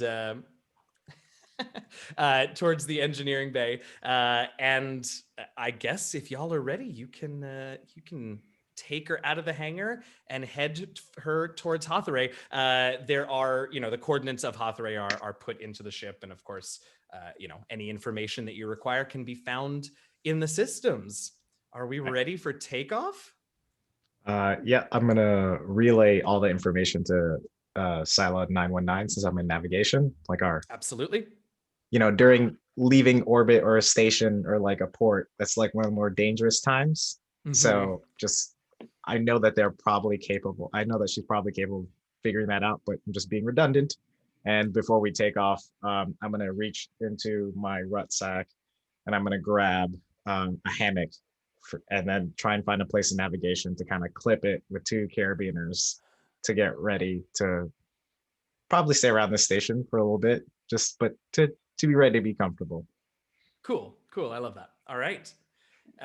So we can Sila, Sila 919, if you are ready, you can give the order and off we will go. We shall depart Musalia. Attention, teammates. This is your captain speaking. We will begin our ascent shortly. Everyone go to your station and do as you're told. That's an order from your captain. Safe travels. You hear calling from engineering, Bartran go, "Yes, Captain." I'm gonna look over it. It's Captain Sila 919. Sorry. Ikemba, did you have something? He kind of looks at Silent 919 and is just like, Captain, on his own vessel. Interesting. Prepared, Captain. And he kind of like rolls his eyes at the captain. Yeah, fair enough. The idea of calling her captain on somebody else's ship. Invicta lets out the deepest. Oh boy, if I didn't need a job, kind of Negro spiritual sigh and says nothing else. I need this job. I need these benefits. That's a mood. You may be independent contractors, but don't you worry. It comes with benefits. Don't worry. I mean, do they? Is like a trip to the groomer included in my contract? Oh, I got absolutely it is, and like the finest torch groomers too. Like, spared no expense. I love it. All right, so Sila, you can pilot the ship out, and you would have already known this, Sila, but it becomes very clear very quickly to the rest of you that the ship does have an autopilot system, and so that system is actually quite capable of, for the most part, taking care of the delicate maneuvers required to get it out of this somewhat undersized hangar and out of the atmosphere.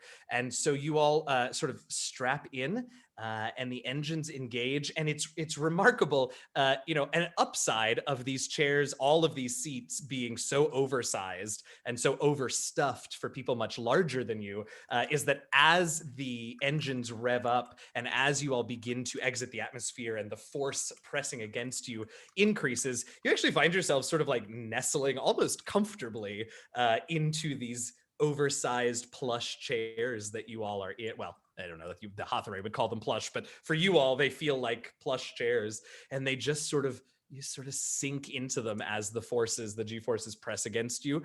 And then suddenly while we're leaving the atmosphere, while he still can move his arm, Ikemba reaches up with his right arm and just kind of like rubs at his scar and just like kind of like thoughtfully thinks and just kind of like is internally silent as we leave atmosphere.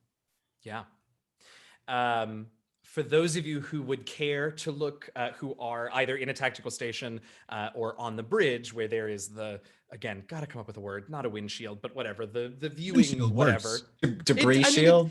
Space debris shield. Space. It's a window. Oh, there it is. Maybe it's just space windshield. Anyway, It's just a window. That's what it is. If any of you are on the bridge or at a tactical station looking out the window, you watch as the the planet of Musalia, the planet of Vatoa, which maybe some of you have left before, maybe some of you have not, but it begins to shrink behind you, and as you raise up through the air and eventually clear the atmosphere, you can see far down below you the deserts and the forests and the jungles and the oceans of this world that the four of you call home.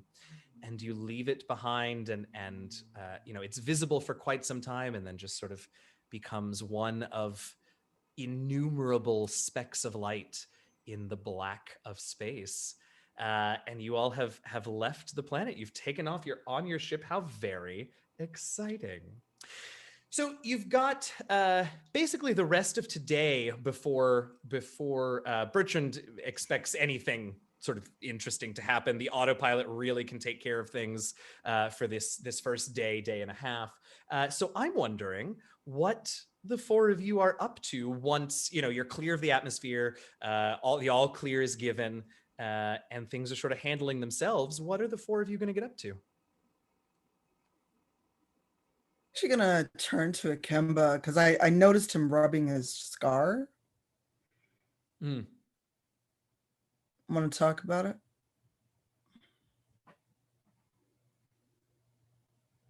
What would you like to know about my scar? Well, if it's not too personal, I just noticed you looking kind of lost in thought as we breached the atmosphere. Well, the scar was the reason I became a bio priest. Oh. I spent a lot of time near Masagene. He had bio priests that were near my home as a child, and I had watched and I listened for a long period of time to get what I felt was an understanding of the bindings of life. And my first attempt at any sort of thing related to biopriest abilities was successful. I found a small animal, and I was able to bring it back to life. And I found myself, I look back and I call it greedy, because this arm was always lesser in many ways than my right. So I took it upon myself to do something that even things the way they should be. And it did work out the way that I thought. So I consider it something that is a part of me and something that is a part of my failure. And it is why I decided to become a biopriest, because my failure resulted in the loss of my arm. This is actually a recreation after I got better at the practice. So leaving home, leaving a place that brought me to who I am, and also leaving the place where this came to be is interesting. I don't have the proper words, but to leave the place, my home, where everything that I know and everything that I am became, it's very odd. But I needed to reflect for a moment to figure out how far I've come and where we will go. I hope that explains your curiosity. Oh, more than enough. I thank you for sharing. Is there anything you'd wish to know of me, since you were so open with your story? What brought you to this mission? Well, and she kind of waves at herself. You know that my people usually aren't ones to wield a blade or a gun. Fair. And many don't wish to even engage me in that manner. They They shoo me away sometimes, thinking me a little girl playing with swords. So hopefully this will be a way to get more missions under my belt to show that I've really earned the blades at my back. Interesting. From what I gather, the fact that you're on this mission is proof enough. If anyone doesn't like you for who you are, then are they worth your time? Oh no, it's not the general you I speak of. It's the other blade keepers that I would hopefully view as peers. Many of them see me and think I'm lost, that I am keeping the blades for an older brother that maybe had been sent off to the war and never came back, or that I just think myself above book learning, being a scholar, being an engineer, when the fact is that's never held much interest for me. I like learning, but sitting in a citadel or a classroom or building things the rest of my life had no interest. I'd rather be out fighting and earning more of the scars like I have now, and not in a weird masochistic way that if I walk away from a fight still alive yet a little scarred, it's something else I've earned. I believe I can understand this. Although I am a firm believer in things having reason behind them. If people doubt your capability with your blades, or they expect you to be holding your blades for someone else, does this not give you an innate power over them? No, Because absolutely. you will be everything they don't expect. And in my opinion, that is a great way to live. Oh, many have fallen thinking me nothing more, but someone just playing it at something I'd like to be until they're on the ground with my blade at their neck and they realize that I've earned them just as much as any other warrior. Of that, Invicta, I was most certain before you ever said the words. Oh, thank you. No, thank you. You've given me more to ponder than you could ever consider. I appreciate your candor. You're welcome. And I appreciate your what was it you said? We should treat each other with luxury. Well, that was actually from Silent 919. She said, kindness is a luxury. And I believe I said something to the like of, then may we treat each other luxuriously. Because in life, as we've known, life is hard and long. Should we not experience luxury? Should we not experience kindness in every opportunity? She experiences life in a different way than we do. Many people may consider the Monsagene or the Monsagene not life because they are androids. But the simple fact that they can reason, the fact that they have thoughts that are of their own, means that they are alive. So different, yes, but life nonetheless.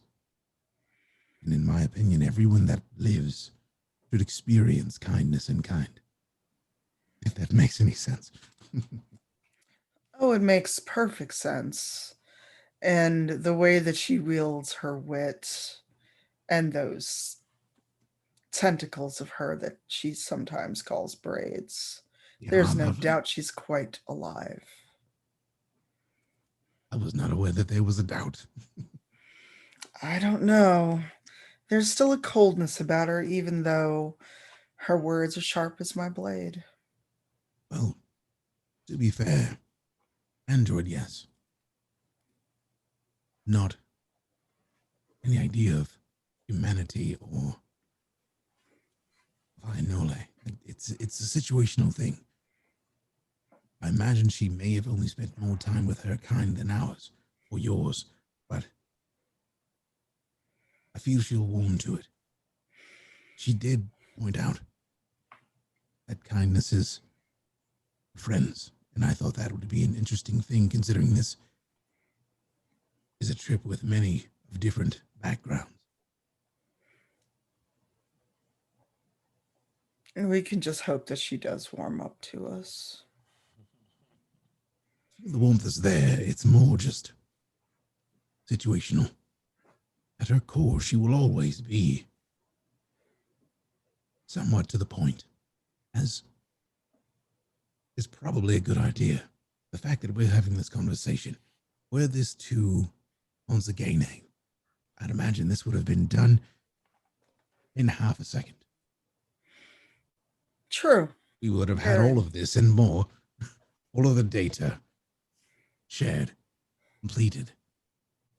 Very logical, but without it, with being required to speak and have the time taken to share stories and words and missions,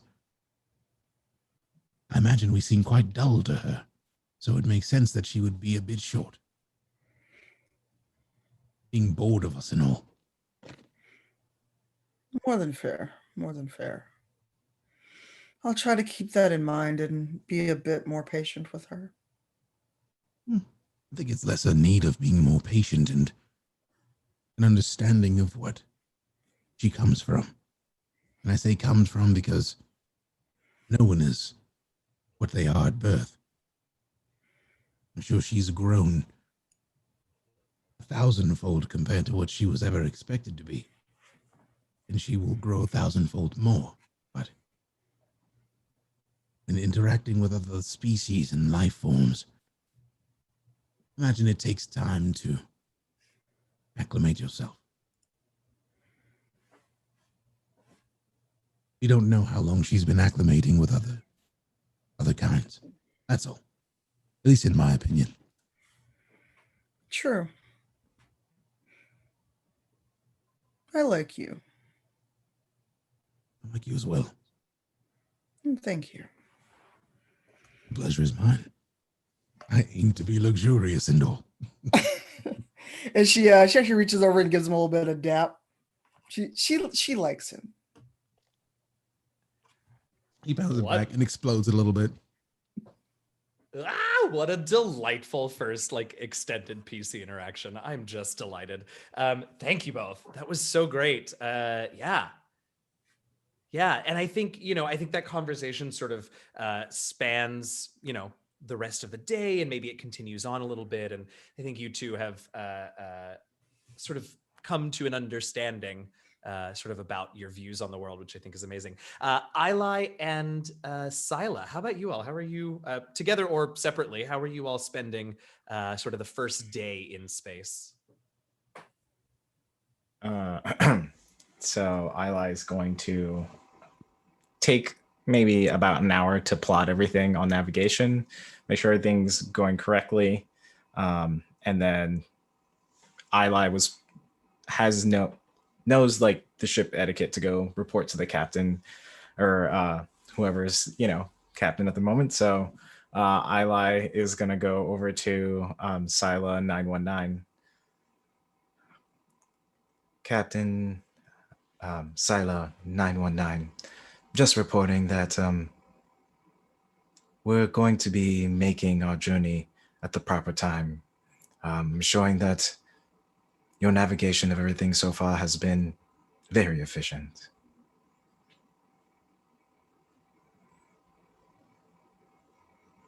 L919 kind of links back to herself a little bit because she's actually been eavesdropping on the conversation because she heard her name. So she kind of snaps back in. And they say that I'm rude and they have conversations about me. What was that? You completed your job? That is correct.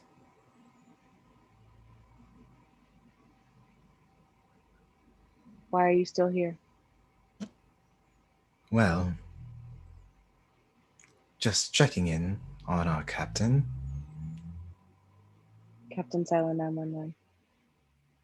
Well, it seems that you're doing quite well. Should you need me, I am available just as a call. Are you saying that were my performance review on this day, then I would have highest marks? Your marks would certainly be high, but not perfect. Pardon me, in what ways am I not exceptional? You're very efficient, objectively. For that, I will say. What more do you require besides efficiency? I owe no one my courtesy. It's earned. It is a gift that I give, but it is not required for me to be an efficient worker. That is true. It is my mistake. Your marks are very extremely high. I will take your compliments and store it within myself. Thank you for correcting your course. And then I'm going to make my way over to my hammock and like just spend some time just feeling, I don't know, I would say feeling space, but feeling like my connection with the crew that's around and, you know, what I feel outside of the ship itself. Just like a kind of like, I don't know if it would be a sixth sense, but like, because I'm a light bringer, I'm kind of just tuning into maybe some sort of energy or some sort of whatever is radiating, like stars or celestial bodies or whatever, but just tuning into that. Has Ilay been to space before? Have you left the planet Yes, before? they Okay. have, yeah. Great. And So then it's familiar to you. It can be, at first it can be a little almost overwhelming because your proximity to Muselia's sun sort of and two moons sort of provide you with such an overwhelming amount of energy to be able to use as a light bringer that it for the most part pretty much drowns out other major sources. But out here you get bits and bobs and drips and drabs from everywhere all the time, right? All of the suns in this area of space, all of the moons, all of the bodies are all feeding into you a little bit from all over. So what is that experience like for you? I don't know, I guess like ASMR in some sorts, like just meditating into it, just feeling through that and finding a sense of peace and almost like lose track of time in some moments of just being in the hammock and letting kind of space time, if you will, just pass through them. Yeah, I think that's very cool. And Silent 919, after Ilay has gone off to absorb the energy of the universe in their hammock, what are you up to? I'd like to talk to Bertrand. Oh, absolutely. Bertrand is, well, Bertrand is a little nervous, but also like the fact that you memorized his ship's entire manual, like he's ready to talk. So absolutely, yeah. Captain Silent 919 to the engineer. Captain Silent 919 to the engineer. And there's a little click, and from engineering, since apparently Bertrand has remembered that he does in fact have comms in the engineering bay, he says,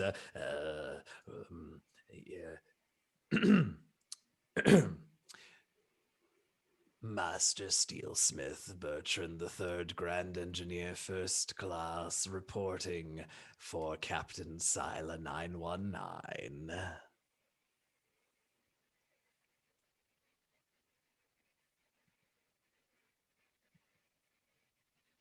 Oh, and you hear him start to sort of putter around since he doesn't hear a response, and now he's really nervous that he didn't turn it on. So you can hear him, like he's left the comm link open, and you can just hear him like hitting things and trying to connect things, and you hear beeps and bangs, and he goes, and then like uncomfortable. I'm not going to do it because we all know what happens, but uncomfortably loudly through the comms comes that exact same sentence, but like he is right, I'm not going to do it, but he's right up against the microphone and just yelling.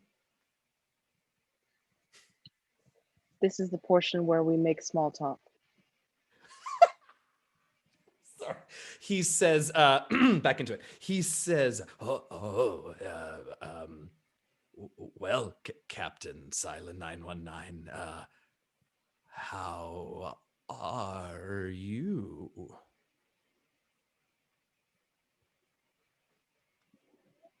I am well. I am piloting the ship with great efficiency.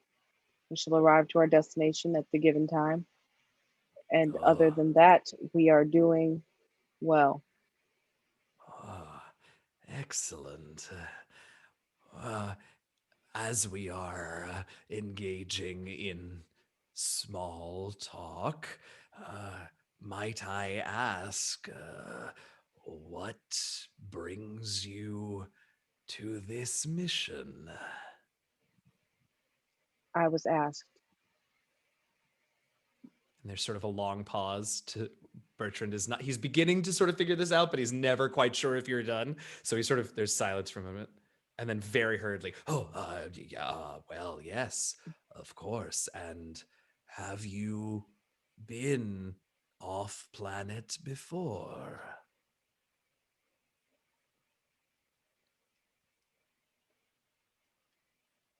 Maybe not in practice, but in theory.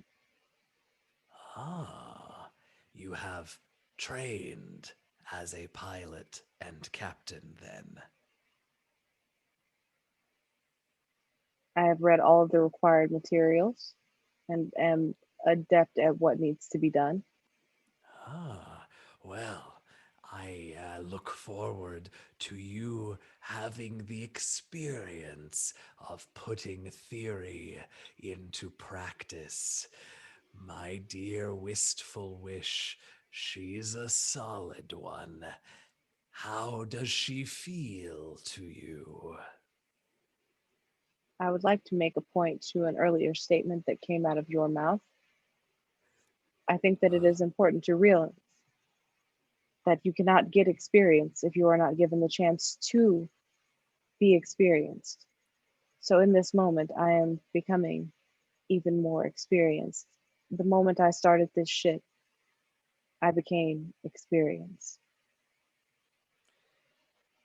And she is handling quite nicely. Bertrand is quiet for a minute, which maybe you might sort of realize is a little strange considering you just complimented his baby. But he doesn't respond for a minute. And when he does, he's a little quieter and he says, Captain Sila 919, though it should not surprise me, you have once again demonstrated a wisdom that is very rare for me to find. You are correct.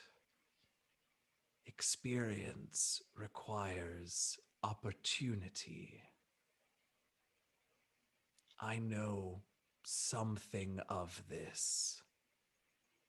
And if I may speak frankly, Captain Sila 919,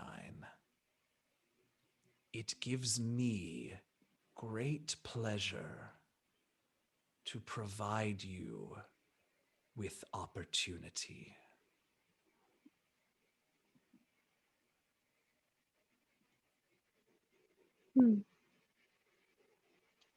Just because one is not cordial does not mean that one does not maintain wisdom.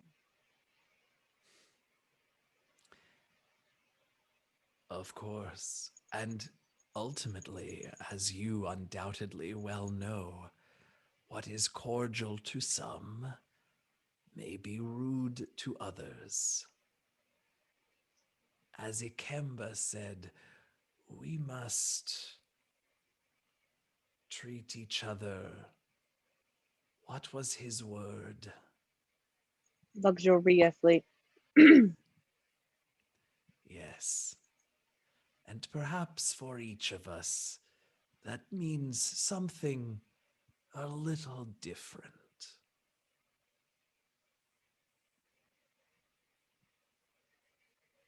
Would you pardon me? I would like to end the conversation. Of course, Captain Sila 919. Be well. And I'm going to hang up on him. Captain Sila 919 to Ilay. Captain Sila 919.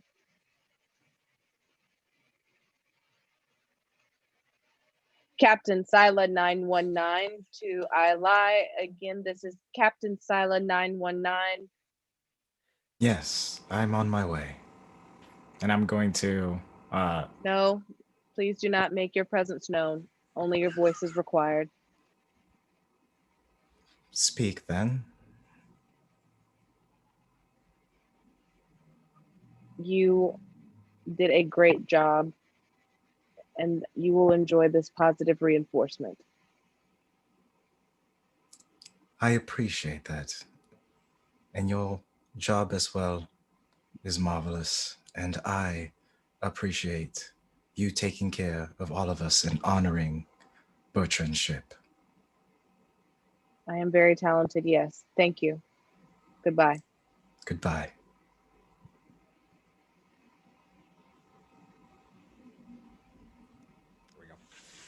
I love it. Anything else, Sila? Anyone else you want to talk to? Anything else you want to handle in this first day?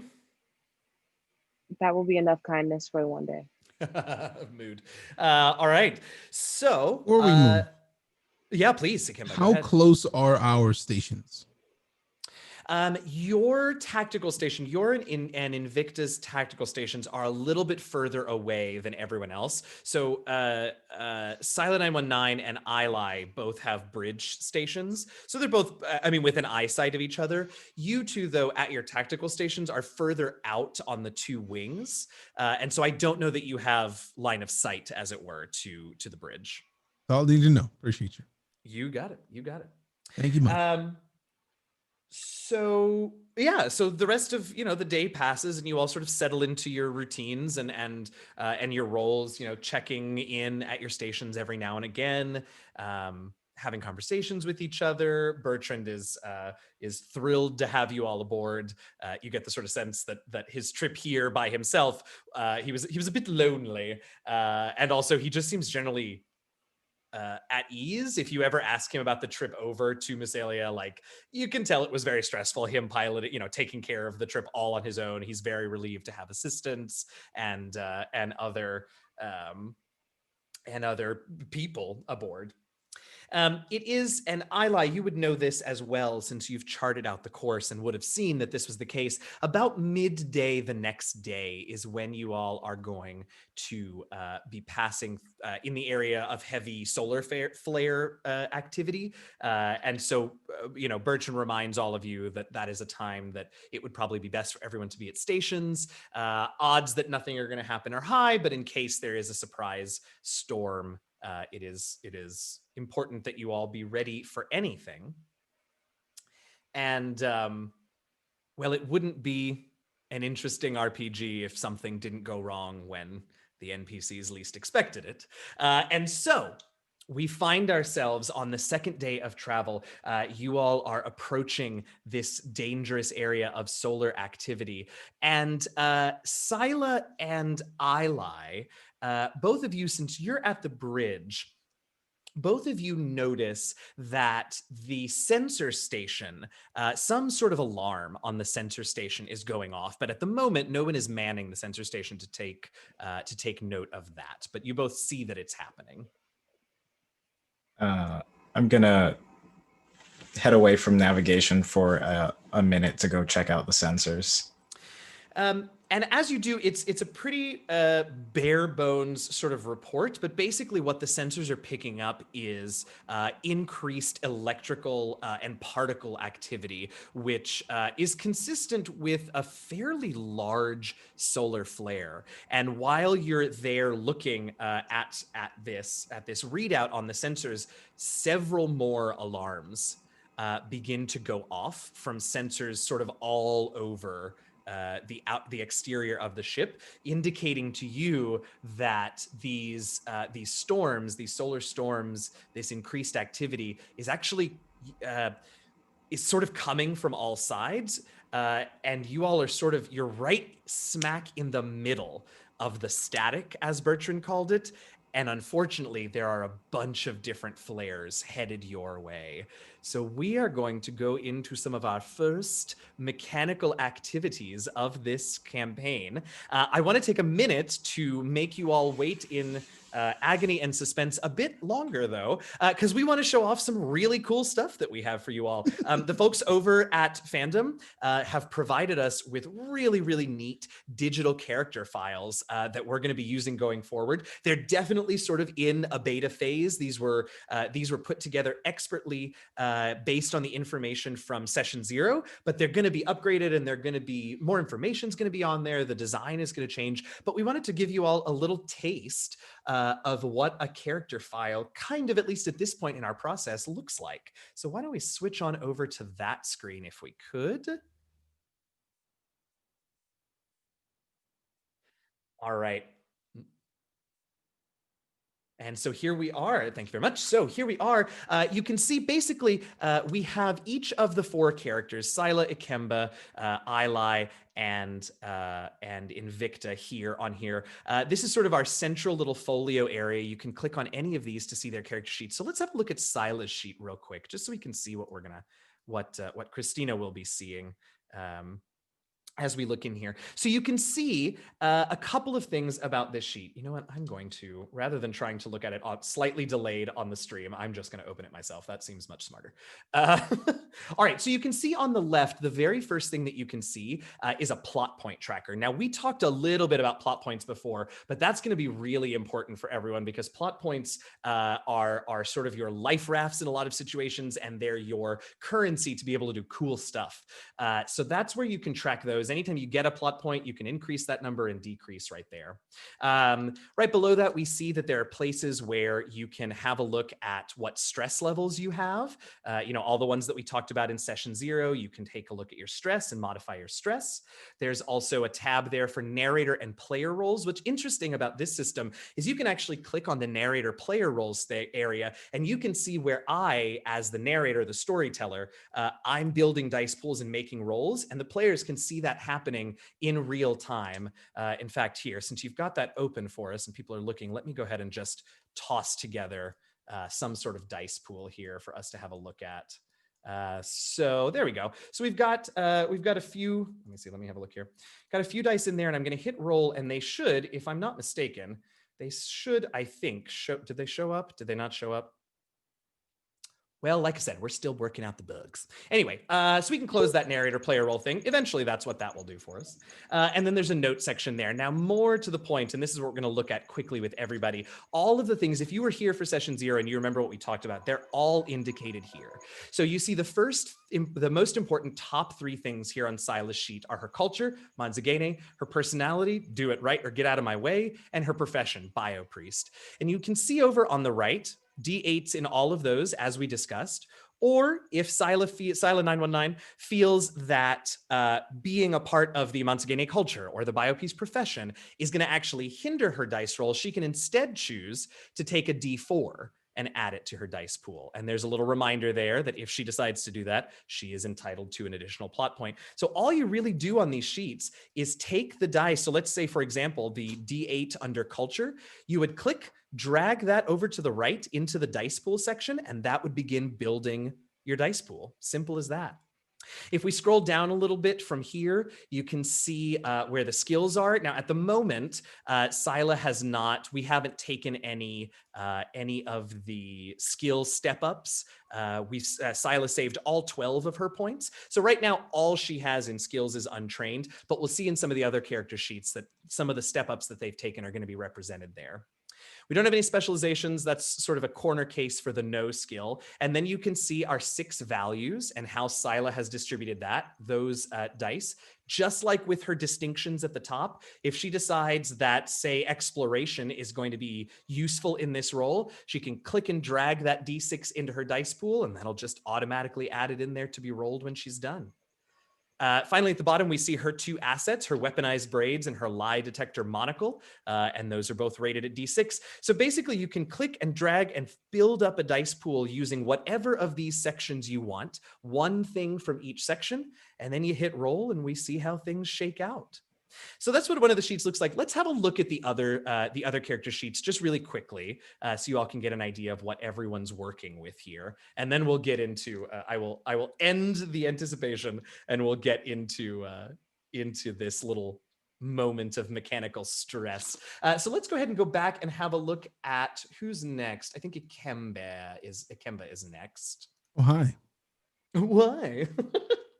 Yeah, so here you can see all the same stuff, except his 3 distinctions are the ones that DJ came up with last week. If we scroll down a little bit, though, you'll see some of the more significant differences. You'll be able to see where some of the skills that we picked out for Ikemba last week are indicated. So he still has the untrained, and anytime you're making a skill that you don't have any step-ups in, just grab that D4 untrained die if you want to use a skill, right? And at the moment, just says untrained, so that applies to everything else. But here we can also see that Ikemba does have some other skills that we have stepped up already. So you can see instead of grabbing an untrained die, you can grab a D6 for craft, fix, influence, or survive.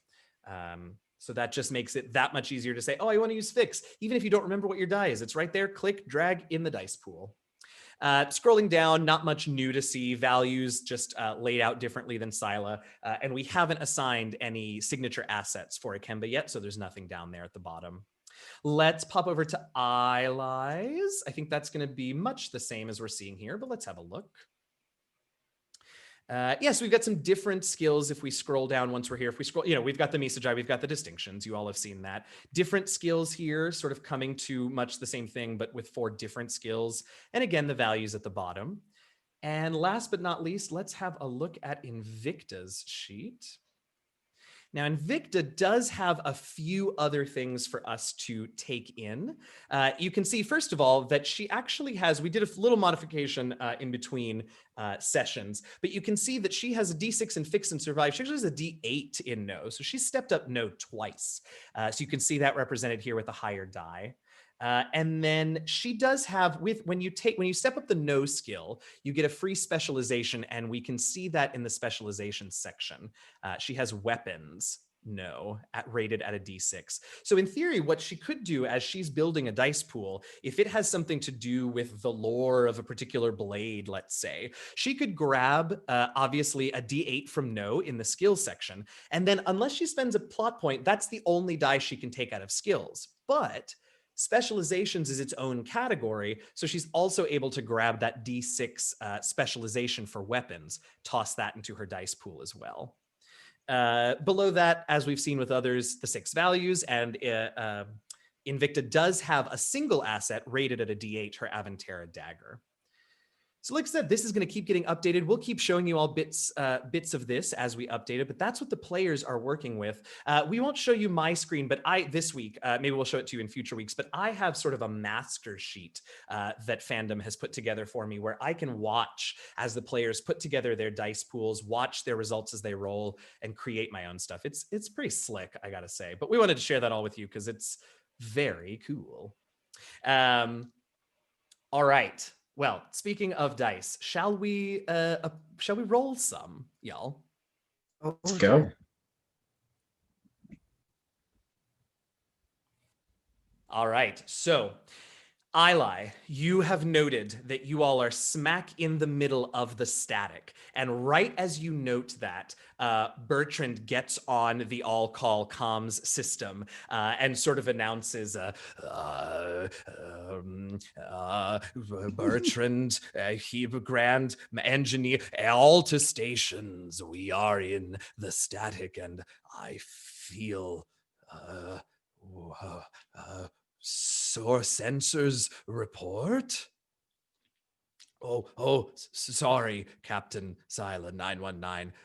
Could you order a sensor report? Something is not right.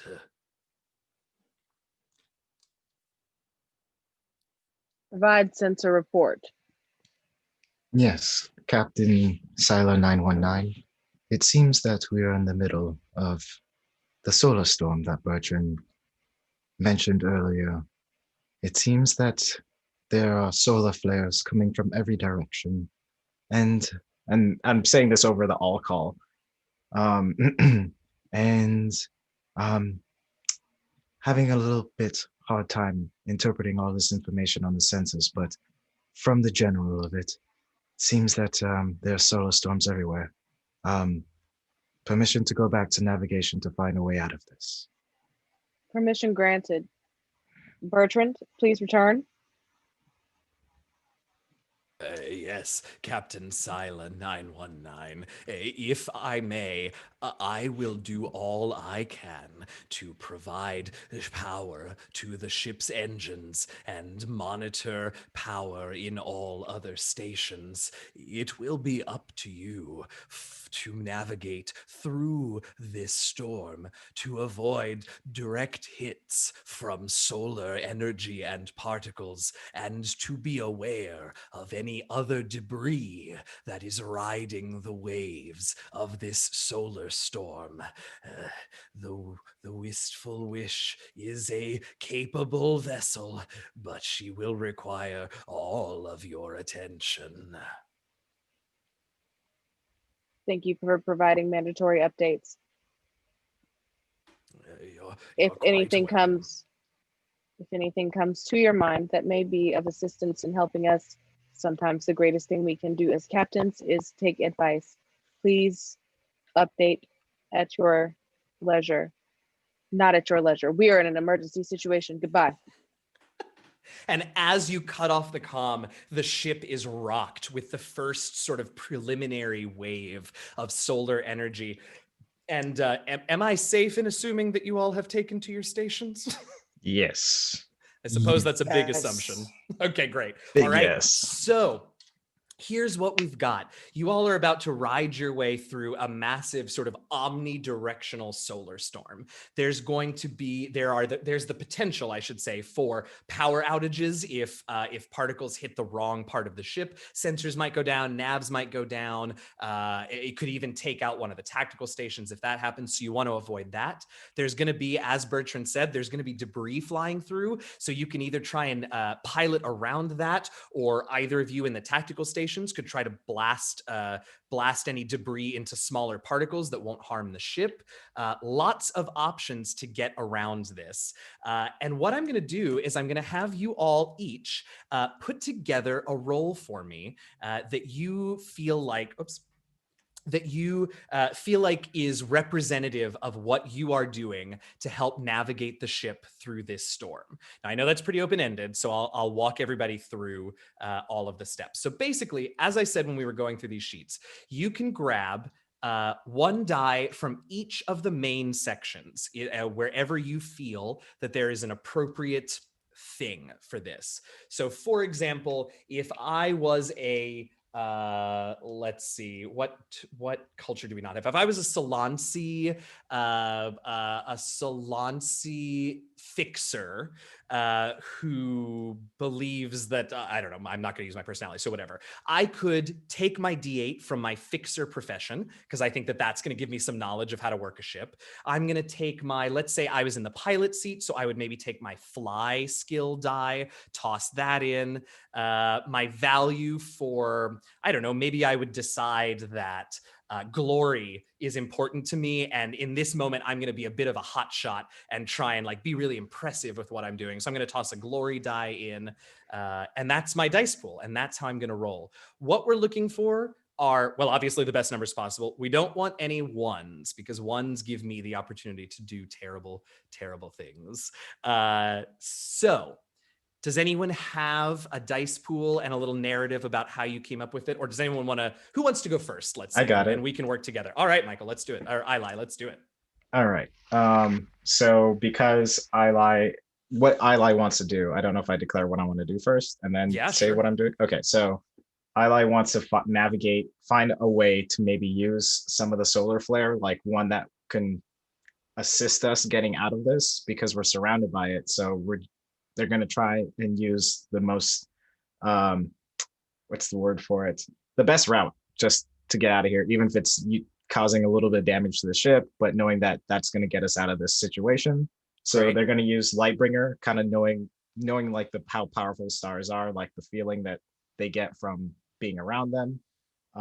They're going to use focus because just like that, they've been in lots of very tense situations, which require focus and good judgment. And so because they've honed that in, I'm going to put focus there. And then knowledge, they've done quarter mastering or like navigation for different things, and they know how to, plot out things, plot out the angles, plot out how fast the ship needs to go and certain things like that. So they're going to use a D8, a D6, and another D8 from all my stuff that I get it from.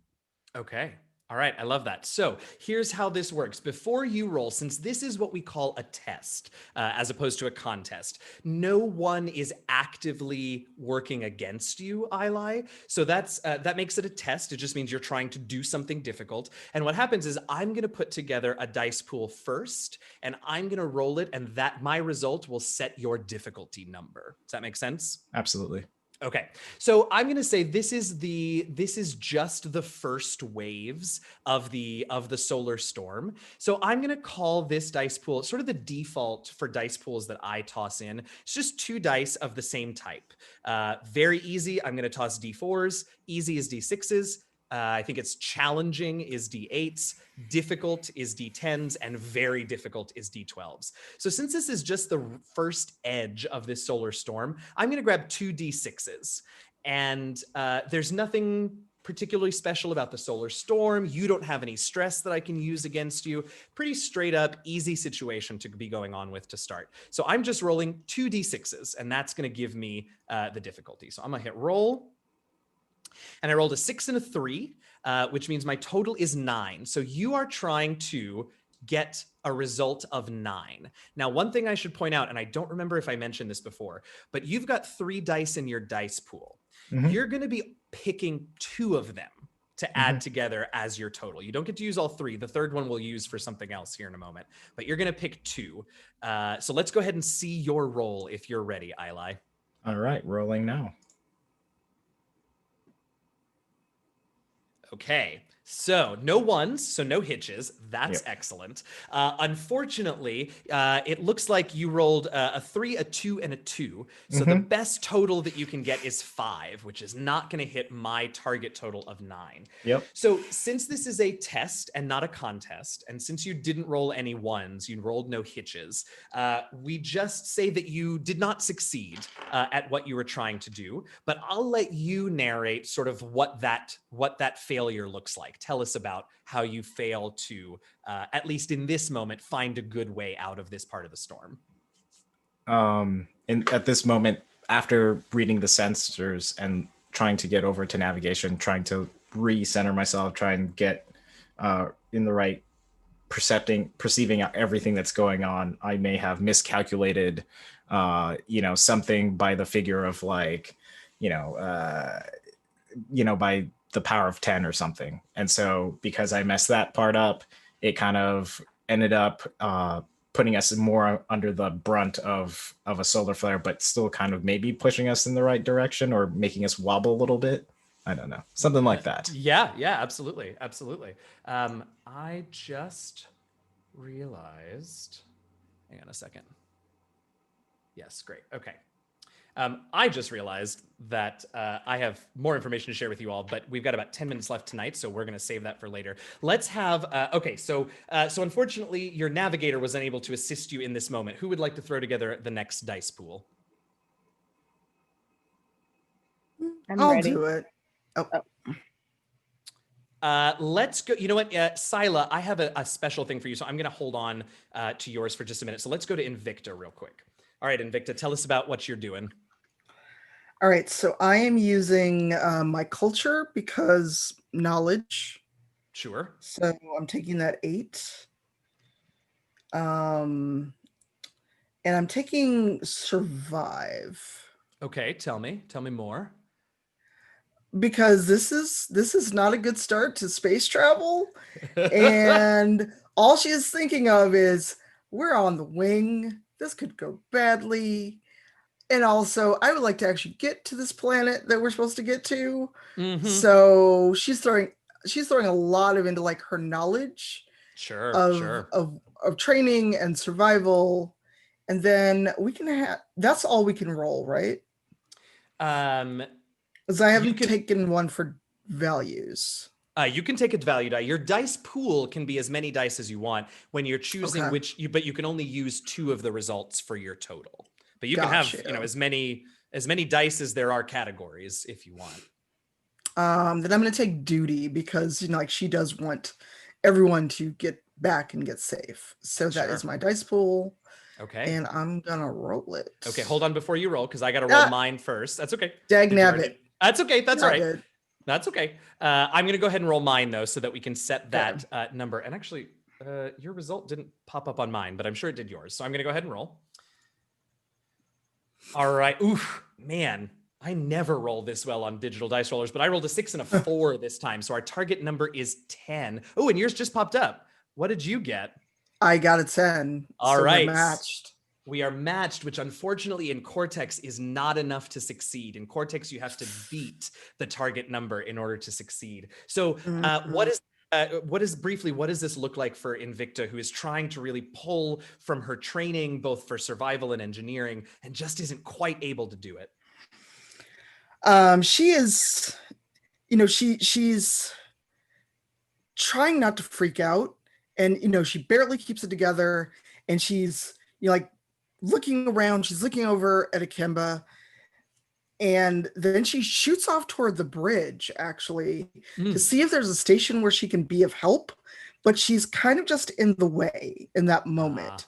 Sure. So she's not panicking, but she's pretty sure that at least the station she was at isn't useful right now because there's nothing really to shoot at. Right. Yeah, no, certainly not yet. Right now it's just waves of energy. So yeah, absolutely. Yeah.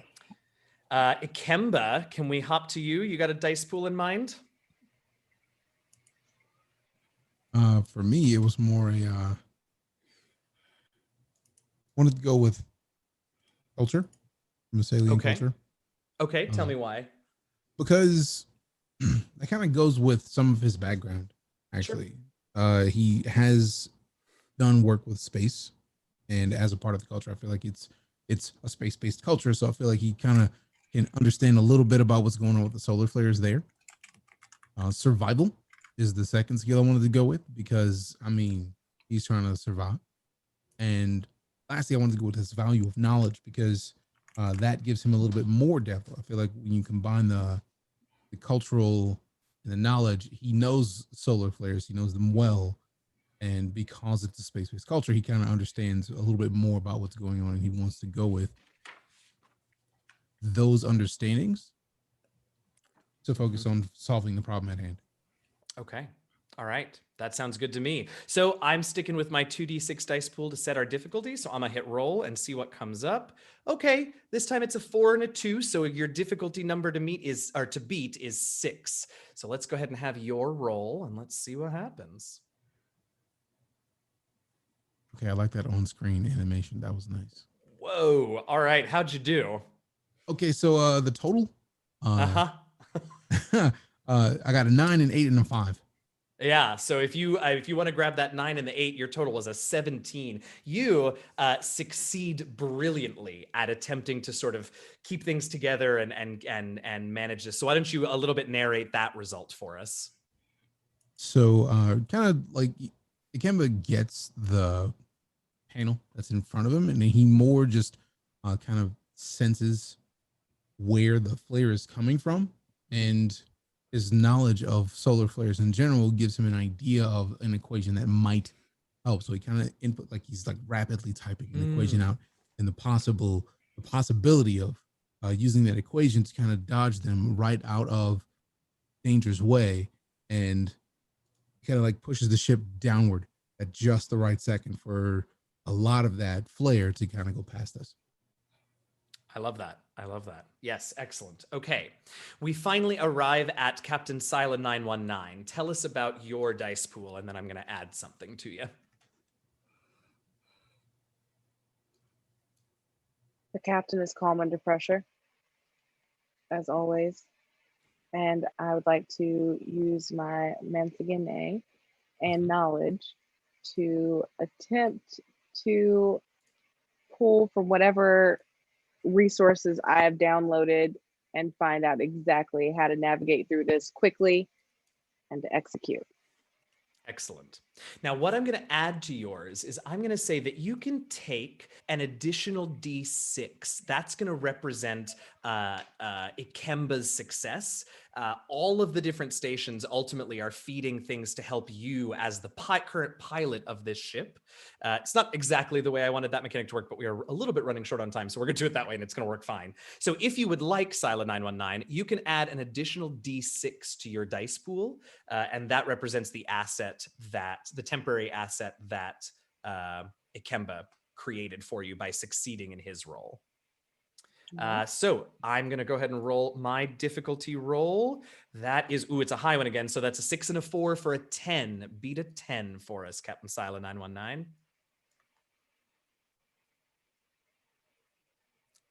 The suspense. How'd we do? Says total 8. Total 8. No, there's no hitches. So that's 2 4s and a 2. Right. So the best we got there, fortunately, no hitches on any of these, but we've got 2 4s is the best we can do with an 8. So as we play ourselves out for this week, Sila 919, tell us what this first wave of solar energy hitting the ship and the ship that has been unable to avoid a full force hit from this first wave of solar energy. Tell us what it looks like. As I sit on the bridge, I look out through the window and I see large blast of light, 1, 2, 3, come at the window. Mm-hmm. And I look at them and I say,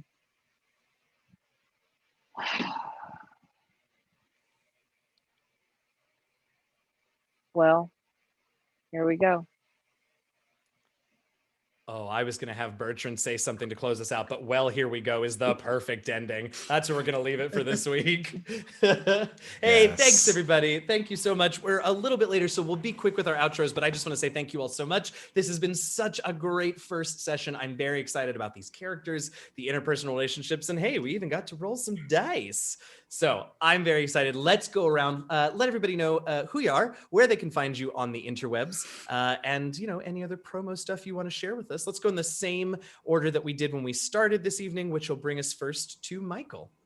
Hello, folks. Michael Sinclair II. I go by Michael Crits everywhere. I'm a professional role player. I swear I could words. That was an intense session. But I also Twitch stream on my own channel, Michael Crits, and then I play on Looking for More's Journey to the Sid Inspire with Christina Ariel, and I also am in a podcast called the Fayforge Academy, and yeah, that's me. That's what I do. All right, thank you very much. Let's hop over to Christina. Who's adjusting her mic? Sorry. Did it. My name is Christina Ariel, Krystina Arielle. You can find me on all the things. You can find me on Mondays through the Idle Champions, and we do voiceovers. It's called Improvised Champions with myself and Mark Meir. You can find me on Monday also for Rise of the Veiled Alliance with my dear friend Michael Sinclair, and on Wednesdays playing Bob on Pirates of Leviathan on Dimension 20, and you can find me here Sundays, and you can find me at 7 o'clock playing Among Us on Felicia Day's channel. So that's the thing too. So hi, I'm having fun. Hooray! Hooray! Huzzah. Huzzah, DJ. Oh, hi. I'm DeejayKnight. I'm a full-time space and sci-fi streamer primarily. I play a lot of Elite Dangerous and Star Citizen lately. Star Citizen just came out with an update. I haven't touched it yet, but Elite Dangerous is gonna get the opportunity for people to kind of walk around for the first time since it launched in 2015. It's only been like in the cockpit, so you're basically just kind of looking at your body but not being able to move it. That's gonna get updated next year. We've been doing a lot of space battles lately, and it's gonna be awesome. And I have another kind of major thing I can't talk about yet happening this week. So twitch.tv/DeejayKnight, same thing at YouTube, and also Instagram and Twitter. Appreciate you. Thanks for coming to hang out with us. It's been an amazing episode 1. Yeah, absolutely. And Tanya. Hey, Tanya, Cypher Tier everywhere. This Thursday, I will be DMing our season 2 finale of the Dragon Age RPG over on Wandering DM's channel. Saturday, Dungeon Crossing will be back. So 10 a.m. Pacific, 12 p.m. Central, where I take friends into D&D and teach them how to play, but use Animal Crossing right here on this channel, also Gary Witt's channel. Sundays, I am DMing this season of Rivals of Waterdeep. We are sending our friends back to Icewind Dale, and we'll see what happens. And then, of course, Sunday nights, you know how to find me here, Cypher Tier everywhere on the internet. And this has been amazing. And we got through an episode, and none of our characters murdered each other. It's great. I was touch and go, but we made it. I was like, oh no, I'm here. I'm doing this. Amazing, amazing. And my name again is Eugenio. You might know me as DM Jazzy Hands. You can find me on Twitter at DM Jazzy Hands, or here on Twitch, same thing, twitch.tv/DM Jazzy Hands. I am the Dungeon Master and producer of an actual play Dungeons and Dragons podcast called The Last Refuge. We just recorded the first 2 episodes of season 7 today. So that is going to come out starting next week. So check us out at DND Last Refuge. Find me on Thursday nights. One more Thursday night with Tanya in that Dragon Age stream. And then some other stuff that I'll talk about when it's closer, but it's a little after 10, so I'm gonna stop there. Once again, really quickly, huge thank you to Die Hard Dice for supporting us, Blue Microphones, Cortex by Fandom, and of course, Twitch. And thank you to all of you for being here and hanging out and supporting us and being excited about this and being awesome in chat. It has been truly a pleasure, and I've had a blast, and I cannot wait to see how the rest of this solar storm plays out. We are gonna go and raid INDG that's doing some tabletop role-playing games. So we're gonna head over there. So everybody hang out. As we get over there, give them some love over at INDG if I Need Diverse Games. And from all of us, we will see you next Sunday, same time, 7 o'clock Eastern, 4 o'clock Pacific, same place, twitch.tv/cypher of tier. In the meantime, stay safe, stay healthy, wear a mask, and happy gaming, y'all.